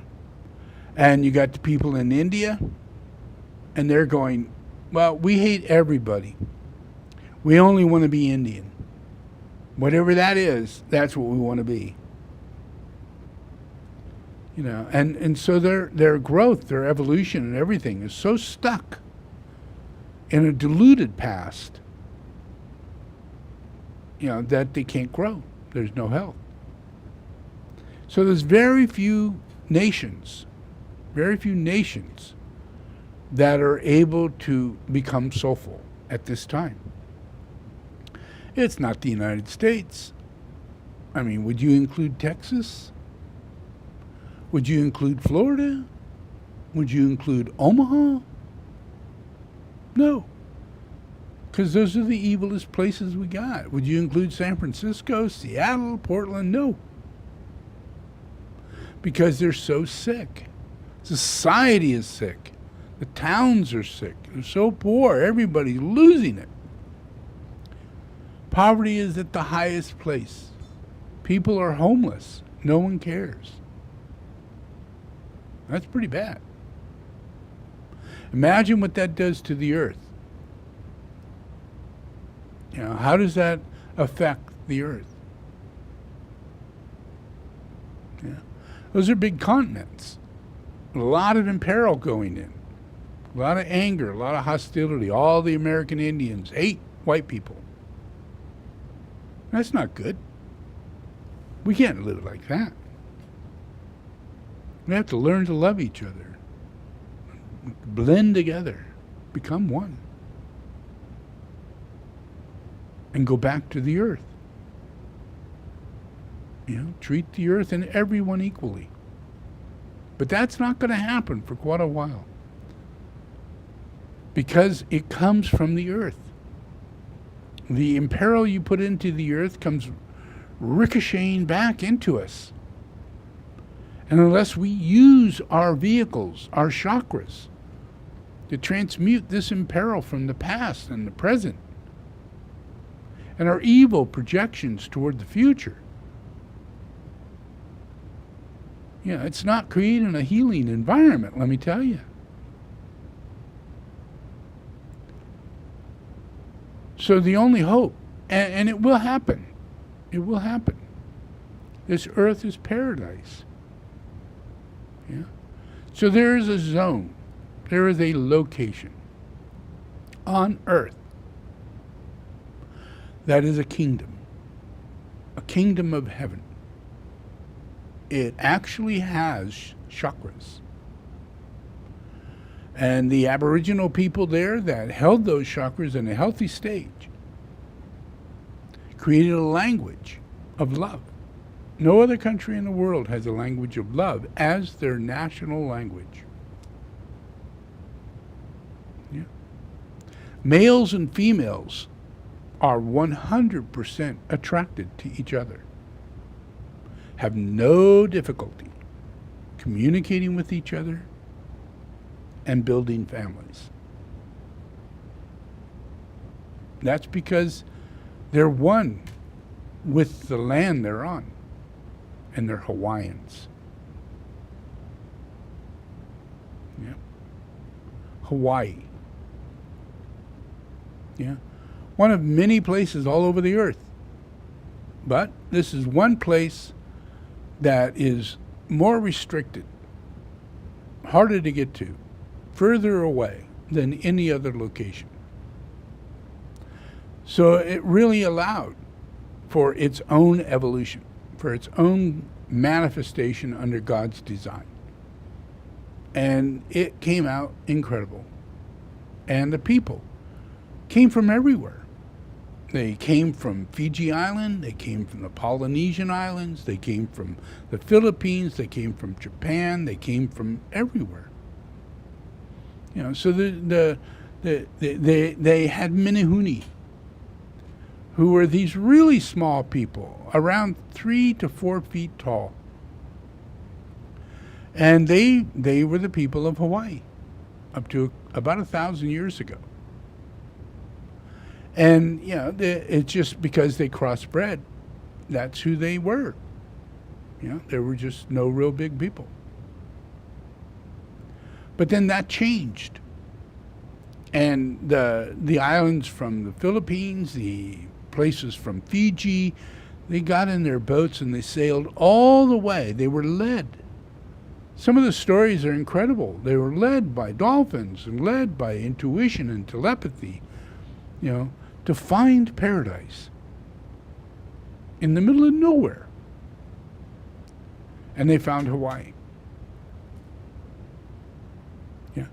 And for a long time, each island had their own king. Each island had their own aggression. Each island was separate from the other. And they fought for territory. And then in the late 1700s, King Kamehameha came, who was a descendant of many generations of Hawaiian, which allowed for his chakras to be strong. He was incarnated with enormous amount of love. He cared for people more than anybody. He wanted all the kings to unite and be one kingdom. Because he was so kind and so generous and so good and so caring that they all relinquished their authority to him and created Hawaii. There's a ceremonial song from Hawaii. And this is the original Hawaiian royalty. For 20 generations of Maui royalty, the island was its own sovereignty. After unification by Kamehameha the Great, Lahaina was named the capital city of the Kingdom of Hawaii. Its small boat harbor was already bustling with whaling ships, more than 400 vessels a year. Front Street became the boomtown gathering place, with hotels, inns, and shops lining the wharf. In 1823, missionaries protested the rowdy behavior of visiting sailors. They built the two-story Waine'i Church and Cemetery, where many ali'i are interred. To enforce curfew and liquor laws, the royal governor of Maui built Lahaina Fort, 1 acre of stone near Banyan Court Park, site of the largest banyan tree in the world. Maui officials say the tree is charred, but might be salvageable. The Baldwin House Museum was, for 129 years, the home of missionary Dwight Baldwin and his descendants. Authorities say today it has been lost to flames. Over the next century, the renown of Lahaina drew artists, writers, and visionaries. The Pioneer Inn was visited by Sun Yat-sen, Jack London, and Herman Melville, who is said to have written the classic Moby Dick there. The inn, listed on the National Registry of Historic Hotels, is now gone. 61 years ago, the Front Street vicinity was named a National Historic Landmark, with many of its historic places standing as proof that this special place has evolved many times over centuries. And perhaps it is a hopeful reminder that Lahaina can move forward again as it faces its latest and most devastating challenge. So this is a ceremonial song of Hawaii.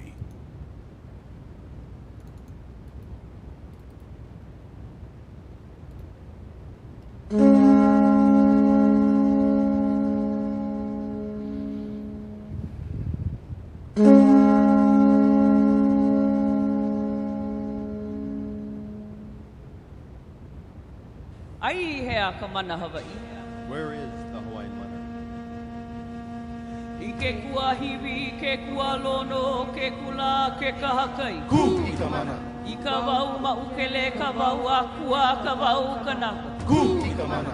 Ka wai ola, ka wai puna, ka wai holo, ka wai lele. Ku i ka mana. I nā kai e walu, ke kai luna, ke kai lalo. Ku i ka mana. I ka makani olu olu, ka makani I kaika. Ku i ka mana. I ka ua li'ili, ka ua loa, ka ua awa, ka ua hanai. Ku i ka mana. I ka aina ho'olina, ka aina hanau, ka aina kupono. Ku i ka mana. I Hawaii nui a ke ave. Ku i ka mana. I Maui nui a ka ma. Ku i ka mana. I ka holawe a kanaloa. Ku i ka mana. I lana I a ka ulula au. Ku i ka mana. I moloka inui a hina. Ku i ka mana. I o ahua alua. Ku i ka mana. I ka wa'i o mano. Ku i ka mana. I ni hawa ka helelani. Ku i ka mana.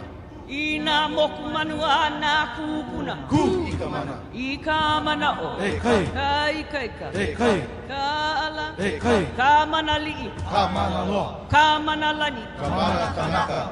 Ku I ka mana Hawaii nei. The mana of all of Hawaii rises up.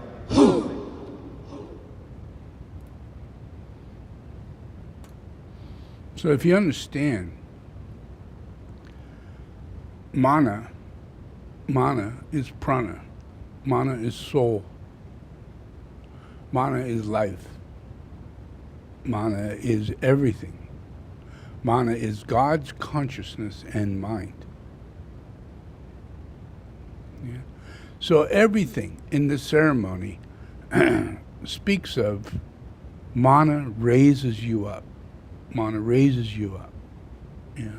Look at this song. It's a ceremonial song. Same as all my pujas.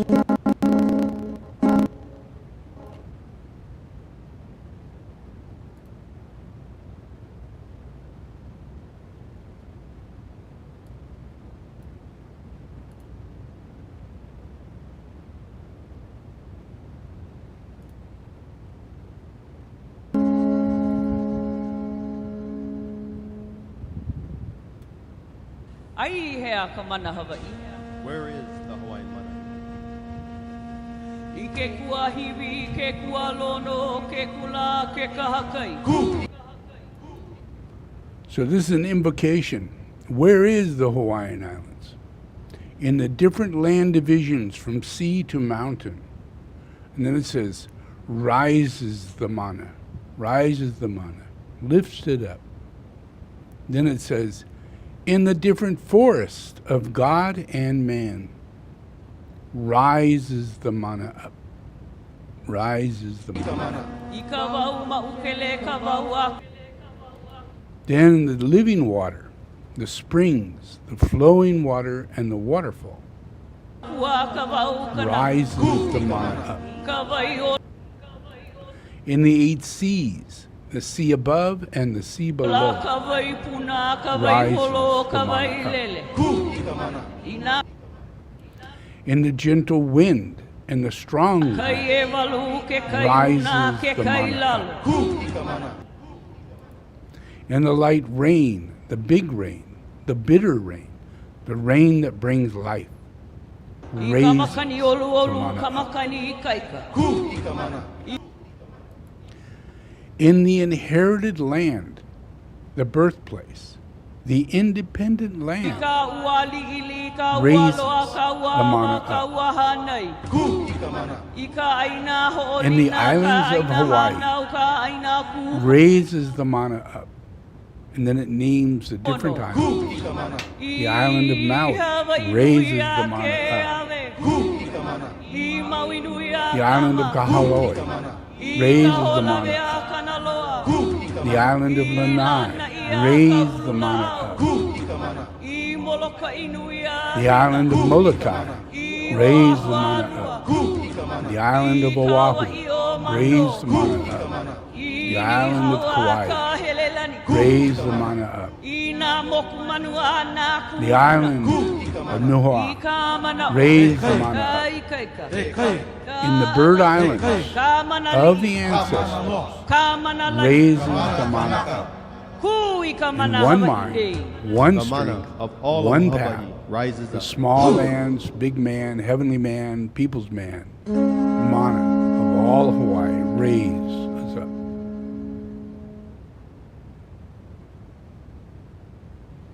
So imagine, we are a temple.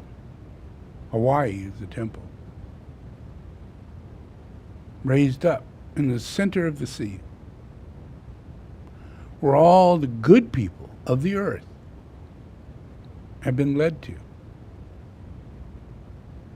They go here to get married. They go here to have the time of their life in paradise, where they're going to receive love, aloha, and mahalo. They're going to live in ohana as a family of Hawaii the moment they arrive. It's what it's like to come here. It's not like that in San Francisco, Sacramento. Nope. But it is that way in Hawaii. And it's that way because it is that. You know, the earth is that. We are in a very bad place. We have created very bad scenarios. We are in a very bad scenario. And I am doing the best I can. I created the temple in Northern California, and I basically have moved to Maui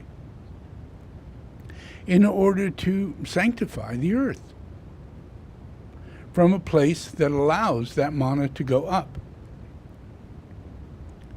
into the noosphere, and for it to be collected into all the nations as it's passed into the earth. And just because it's in the noosphere doesn't mean that it's separate from the earth. It is directly connected to the geosphere, the hemisphere. It's all connected. Just that it's an offering of grace and understanding and wisdom that then penetrates the earth and heals the earth. Yeah.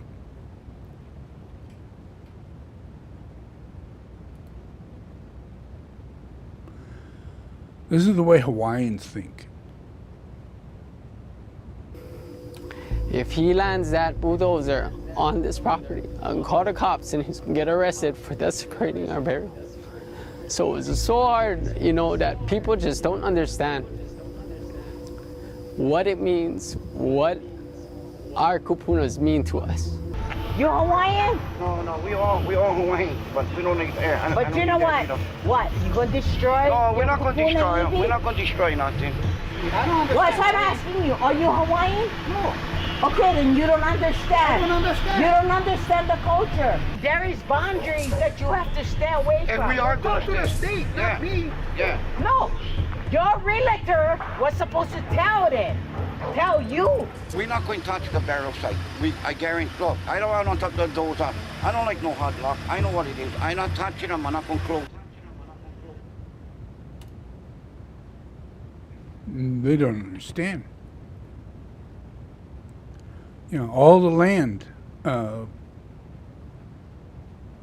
these people is taken away. The people who live here, less than half of them, are Native Hawaiians. I know a lot of Native Hawaiians who moved from here because it's just too costly, and they have no land. They have no land. And that's going to change. I'm going to change that. Yeah. And the Native Hawaiians are going to get back their land. Yeah. And the same's going to happen in America with Native Americans.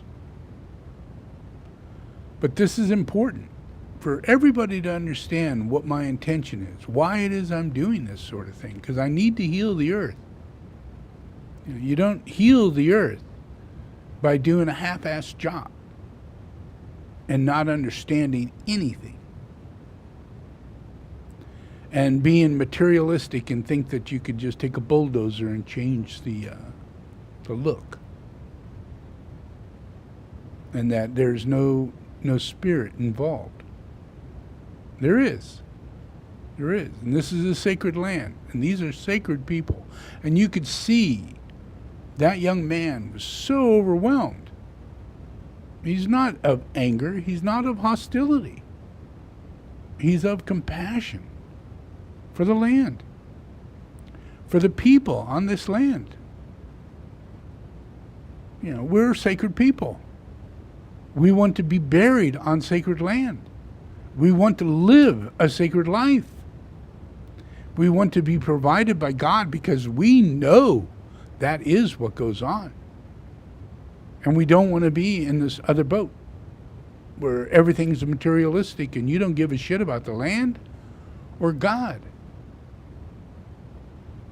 You know, so in this country, in this one place, this kingdom of Hawaii, there will be a change. And it'll happen first on the island of Oahu. Big riots, big fights, big things are going to happen. But on the island of Maui, things will change peacefully. Land will be transformed. People who are coming in like Zuckerberg, is coming in buying thousands of acres on Maui. Completely. And these are all pieces of land owned by people who are many, many generations on this land. But because he's rich and a developer, they just say, well, you don't really have a written title. So we're going to just take it and give you $1,000. And come to find out, it's Zuckerberg. Just like the other guy who bought the whole island.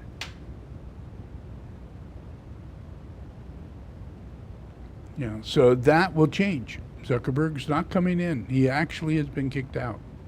But that's because we're Maui. We could do things no one else could do. You know, because Tibetans put the first stupa here for Maitreya, And this is the seat of Maitreya for the whole world. And there's a reason for that. Because Buddhism has to do with saving the earth and the nature found inside of earth as a soul. And that we need to unite with that understanding that there are many events that have taken place up to now that have helped me in creating this sacred event here. Many masters of wisdom came here to die, live out their final days, so that they can imbue their karma, their good merit, into this land, because they knew it was so sacred. Not India, not the Himalayas, no, Maui. So that's only going to grow. There's going to be a monastery built here that's just like the one behind me. I'm going to help push, monolithic domes to be every house that's built here. I'm going to push that people build with pyramids and that they emphasize that they are sacred beings, and that's why they came to Maui. Not because it's paradise and they can afford paradise. Not that at all. They're here because they want to be sustainable. They want to live a modest life. We should have a very limited number of hotels here. A very limited number of houses that could be bought or sold. And an enormous amount of land that is put aside for Hawaiians, with no process of them being kicked out. Because in the Hawaiian family, we pass on our homes. We don't sell them. That's how it works. We keep reincarnating. If you don't live that life, this is all about money and buying land and buying houses and real estate. And it's not that. We deserve, we are sacred. We are on a sacred land. We need to behave. So I will do what I have to do in order to illustrate the direction in which we need to take. But it'll be mainly for this Hawaiian island. But it will manifest throughout the entire earth. It will affect everybody. Everything. Nothing separate. But if we can pull this off in one spot, be compassionate, be loving, be kind, be Christians, be the first group of Christians on earth to truly manifest all the glory of God into nature and not take it away by thinking that we're a bunch of machines and that we can buy and sell people and children and things. And it's not true. So let's do an invocation, a prayer called the Great Invocation.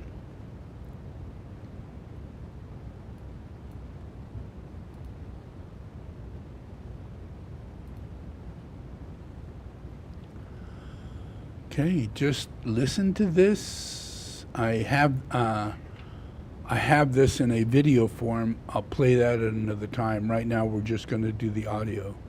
So about every 10 seconds we do Om, and we don't start the Om until I start the Om. So I tell you take a deep breath and then we do the Om. So enjoy, just relax.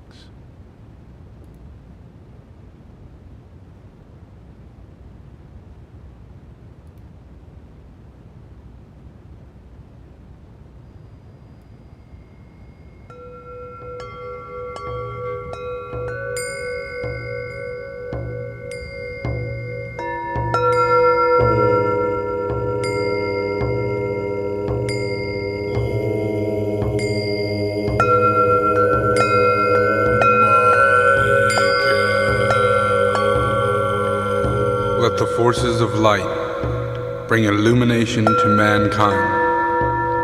Let the spirit of peace be spread abroad.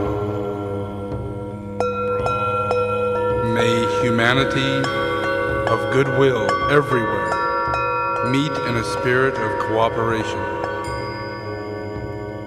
May forgiveness on the part of all mankind be the keynote at this time. Let power attend the efforts of the great ones. So let it be, and help us do our part.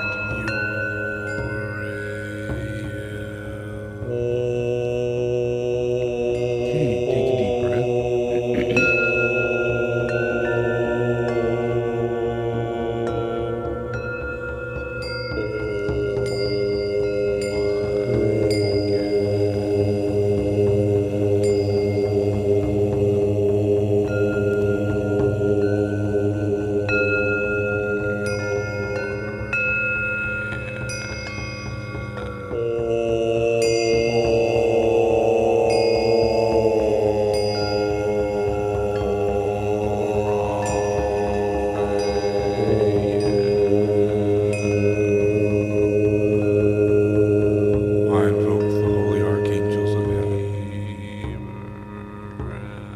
Let the Lords of Liberation issue forth.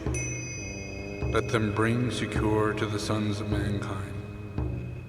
Let the rider from the secret place come forth, and come say, "Come forth, O Mighty One." Let the souls of mankind awaken to the light, and may they stand with massed intent.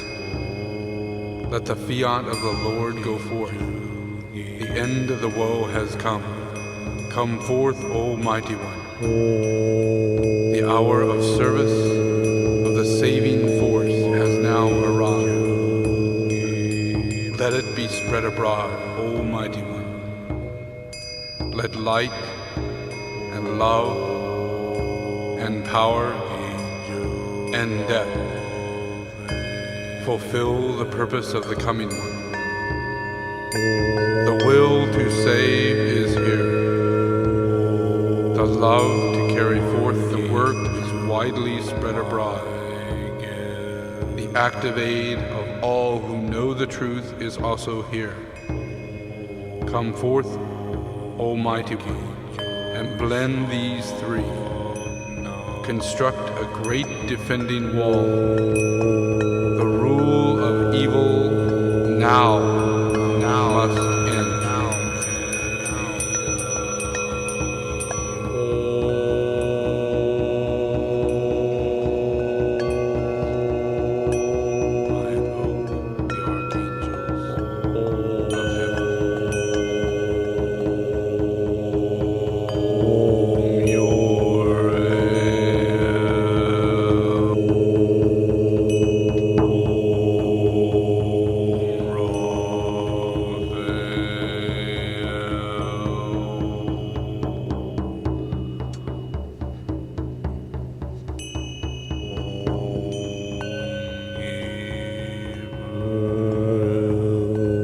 From the point of light within the mind of God, let light stream forth into the minds of mankind. Let light descend on earth. From the point of love within the heart of God, let love stream forth into the hearts of mankind. May Christ return to earth. From the center, where the will of God is known, let purpose guide the little wills of men, the purpose which the masters know and serve. From the center, which we call the race of mankind, let the plan of love and light work out. And may it seal the door where evil dwells. Let light and love and power restore the plan on earth.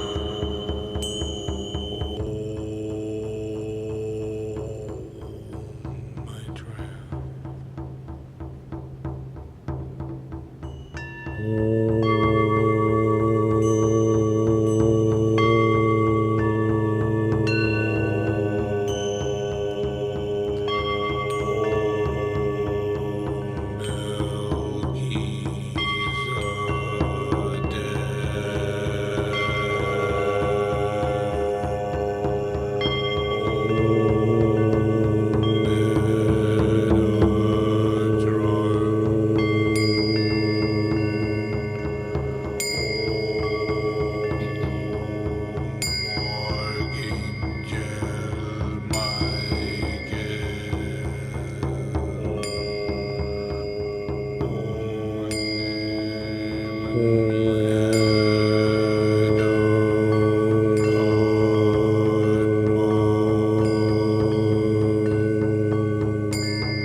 I seek to love, not hate.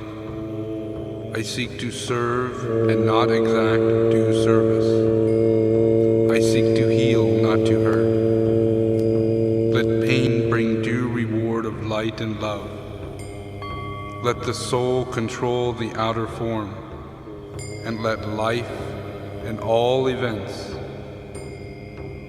and bring forth to light the love which underlies the happenings of the time. Let vision come and insight. Let the future stand revealed. Let inner union demonstrate and outer cleavage be gone. Let love prevail. Let all mankind love.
Okay, just relax.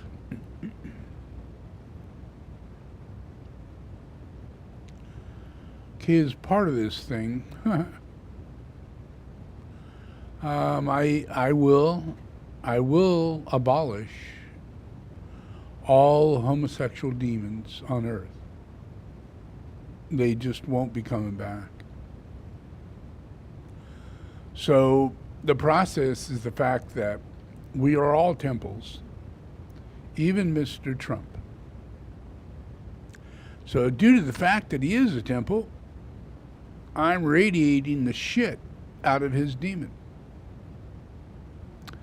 And that is having an effect on a mass of people who would be supporting him but is not.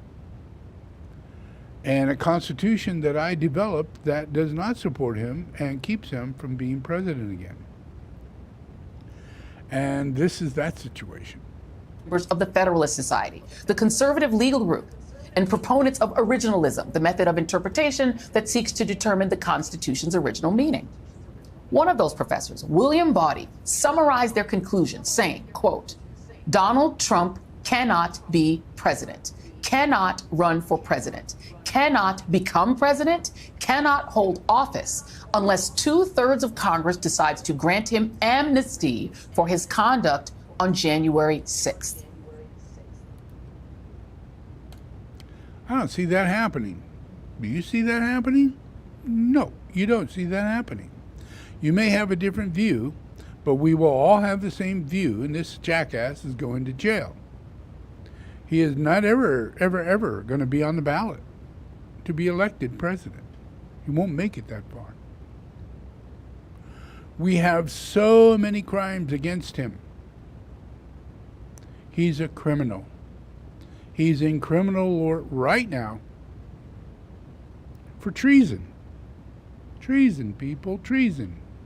For that reason alone, the 14th Amendment was written. Anybody who commits treason in any way, shape, or form is not able to carry out duties or be elected to carry out any duties. Now, the weird thing about it is that it means that in the Constitution, it states that you need to be a certain member within the government. Yep. And a senator, someone like that, is that, but not a president. So we have to look at this deeper, using wisdom and understanding. in order to fully put him in his place. And we're doing that. We're doing that. Yeah. So that takes a lot of virtue. It takes a lot of strength. It takes a lot of courage. It takes a lot of love to do the right thing. And Jack Smith's got that going. You know, so the job of humanity is to try and deal with reality. And don't buy in to the conspiracy, to the Trump reality, that there's some kind of conspiracy going on, that they stole the votes, that they are doing terrible things, the Bidens are doing and stuff. Yeah, they're all doing terrible things. But they're not talking about it. They're just saying they're doing terrible things. I'm talking about it. I'm laying straight out what it is that's going on. That in itself is like a laser point to the very specific things that need to change. And I'm doing that. I'm not expecting anybody else to do it. I'm doing it. So I will get a result that will effectively change the outcome of the future. Because we won't have these creeps running things. And the new generations that are coming forth will not be the people like that are incarnated today. They'll be much stronger, much wiser, much calmer practitioners of Christ's love, Christ's wisdom, Christ's understanding, Christ's strength. The whole world is based on saints. The whole world. You know, so we're walking into that now. And there's treacherous scenarios going on. The guy thinks he's going to be president again, and we know what that could do. You know, we've lost all of Lahaina. That's impossible, but it happened. But out of that, we are going to designate land for the Hawaiians. We are going to make schools for the Hawaiians. We're going to create communities for the Hawaiians. Why? Because this is Lahaina. It's the headquarters of the Kingdom of Hawaii. You don't mess with it. All sacred sites of all of Hawaii focuses on Lahaina. So we're going to do something right in Lahaina. We're going to limit hotels. We're going to allow tourism, but they're going to come to see the culture of Hawaii and why it is this way, and take it home and change your life. Change your country into Hawaii. Everywhere is aloha. Everywhere is Hawaii. But you can't come here and own this place. You can't build mansions here. You can't build the biggest high-rise here. You know, when Lahaina was in its glory, there were no major high-rises. That's all over there in Oahu. We've done everything to keep ourselves as structurally as balanced as possible. But it's still real bad. Over in Wailea, Kihei side, we got obnoxious hotels. Big hotels. And they shouldn't be there. They take up the entire ocean. Why do people come here? To swim in the ocean. To enjoy the ocean. It's not right that they have to spend $600 a night to do that and think that that's what Hawaii is. It's not what Hawaii is. Hawaii is low cost, sustainable, easy living, island life. Aloha. Ohana. Yeah? Our language. You need to learn. It's on every sign. Yeah, we didn't take away the Hawaiian language, but we need Hawaiian schools so we can teach Hawaiian language to the people who live in Hawaii. Anybody who lives in Hawaii needs to learn Hawaiian. Okay, so we're going to rebuild Lahaina, but we need everybody to understand Hawaii. Don't come here with your mindset.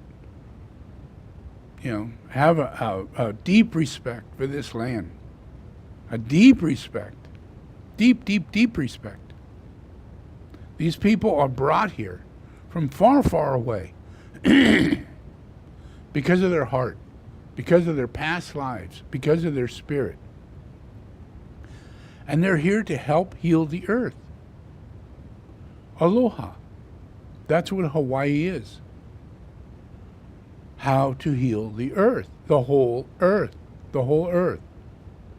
We're not asking for much. We're asking to heal the earth.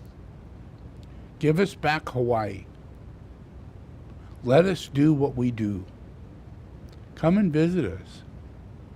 Enjoy. Be at peace. Receive love. Take it home. Come back as often as you want. Get married here. Have all kinds of good fun here. But don't change us. Don't change the culture. Don't try and change the land. Don't try and change the outcome. This is the only place on earth that's allowed this. And we still see it. Everybody in Hawaii still sees it. Yeah, it's not built to anger yet. When we get to only 10% Hawaiians and all the rest are haoles, you're going to see violence just like in America with the American Indians. And they're going to hate forever. And this is not a place of hate. We can't allow that to happen. We have to do everything we can to be respectful of the Hawaiian people, the Hawaiian Islands, the Hawaiian culture, their identity. Okay. Enjoy. Thank you very much for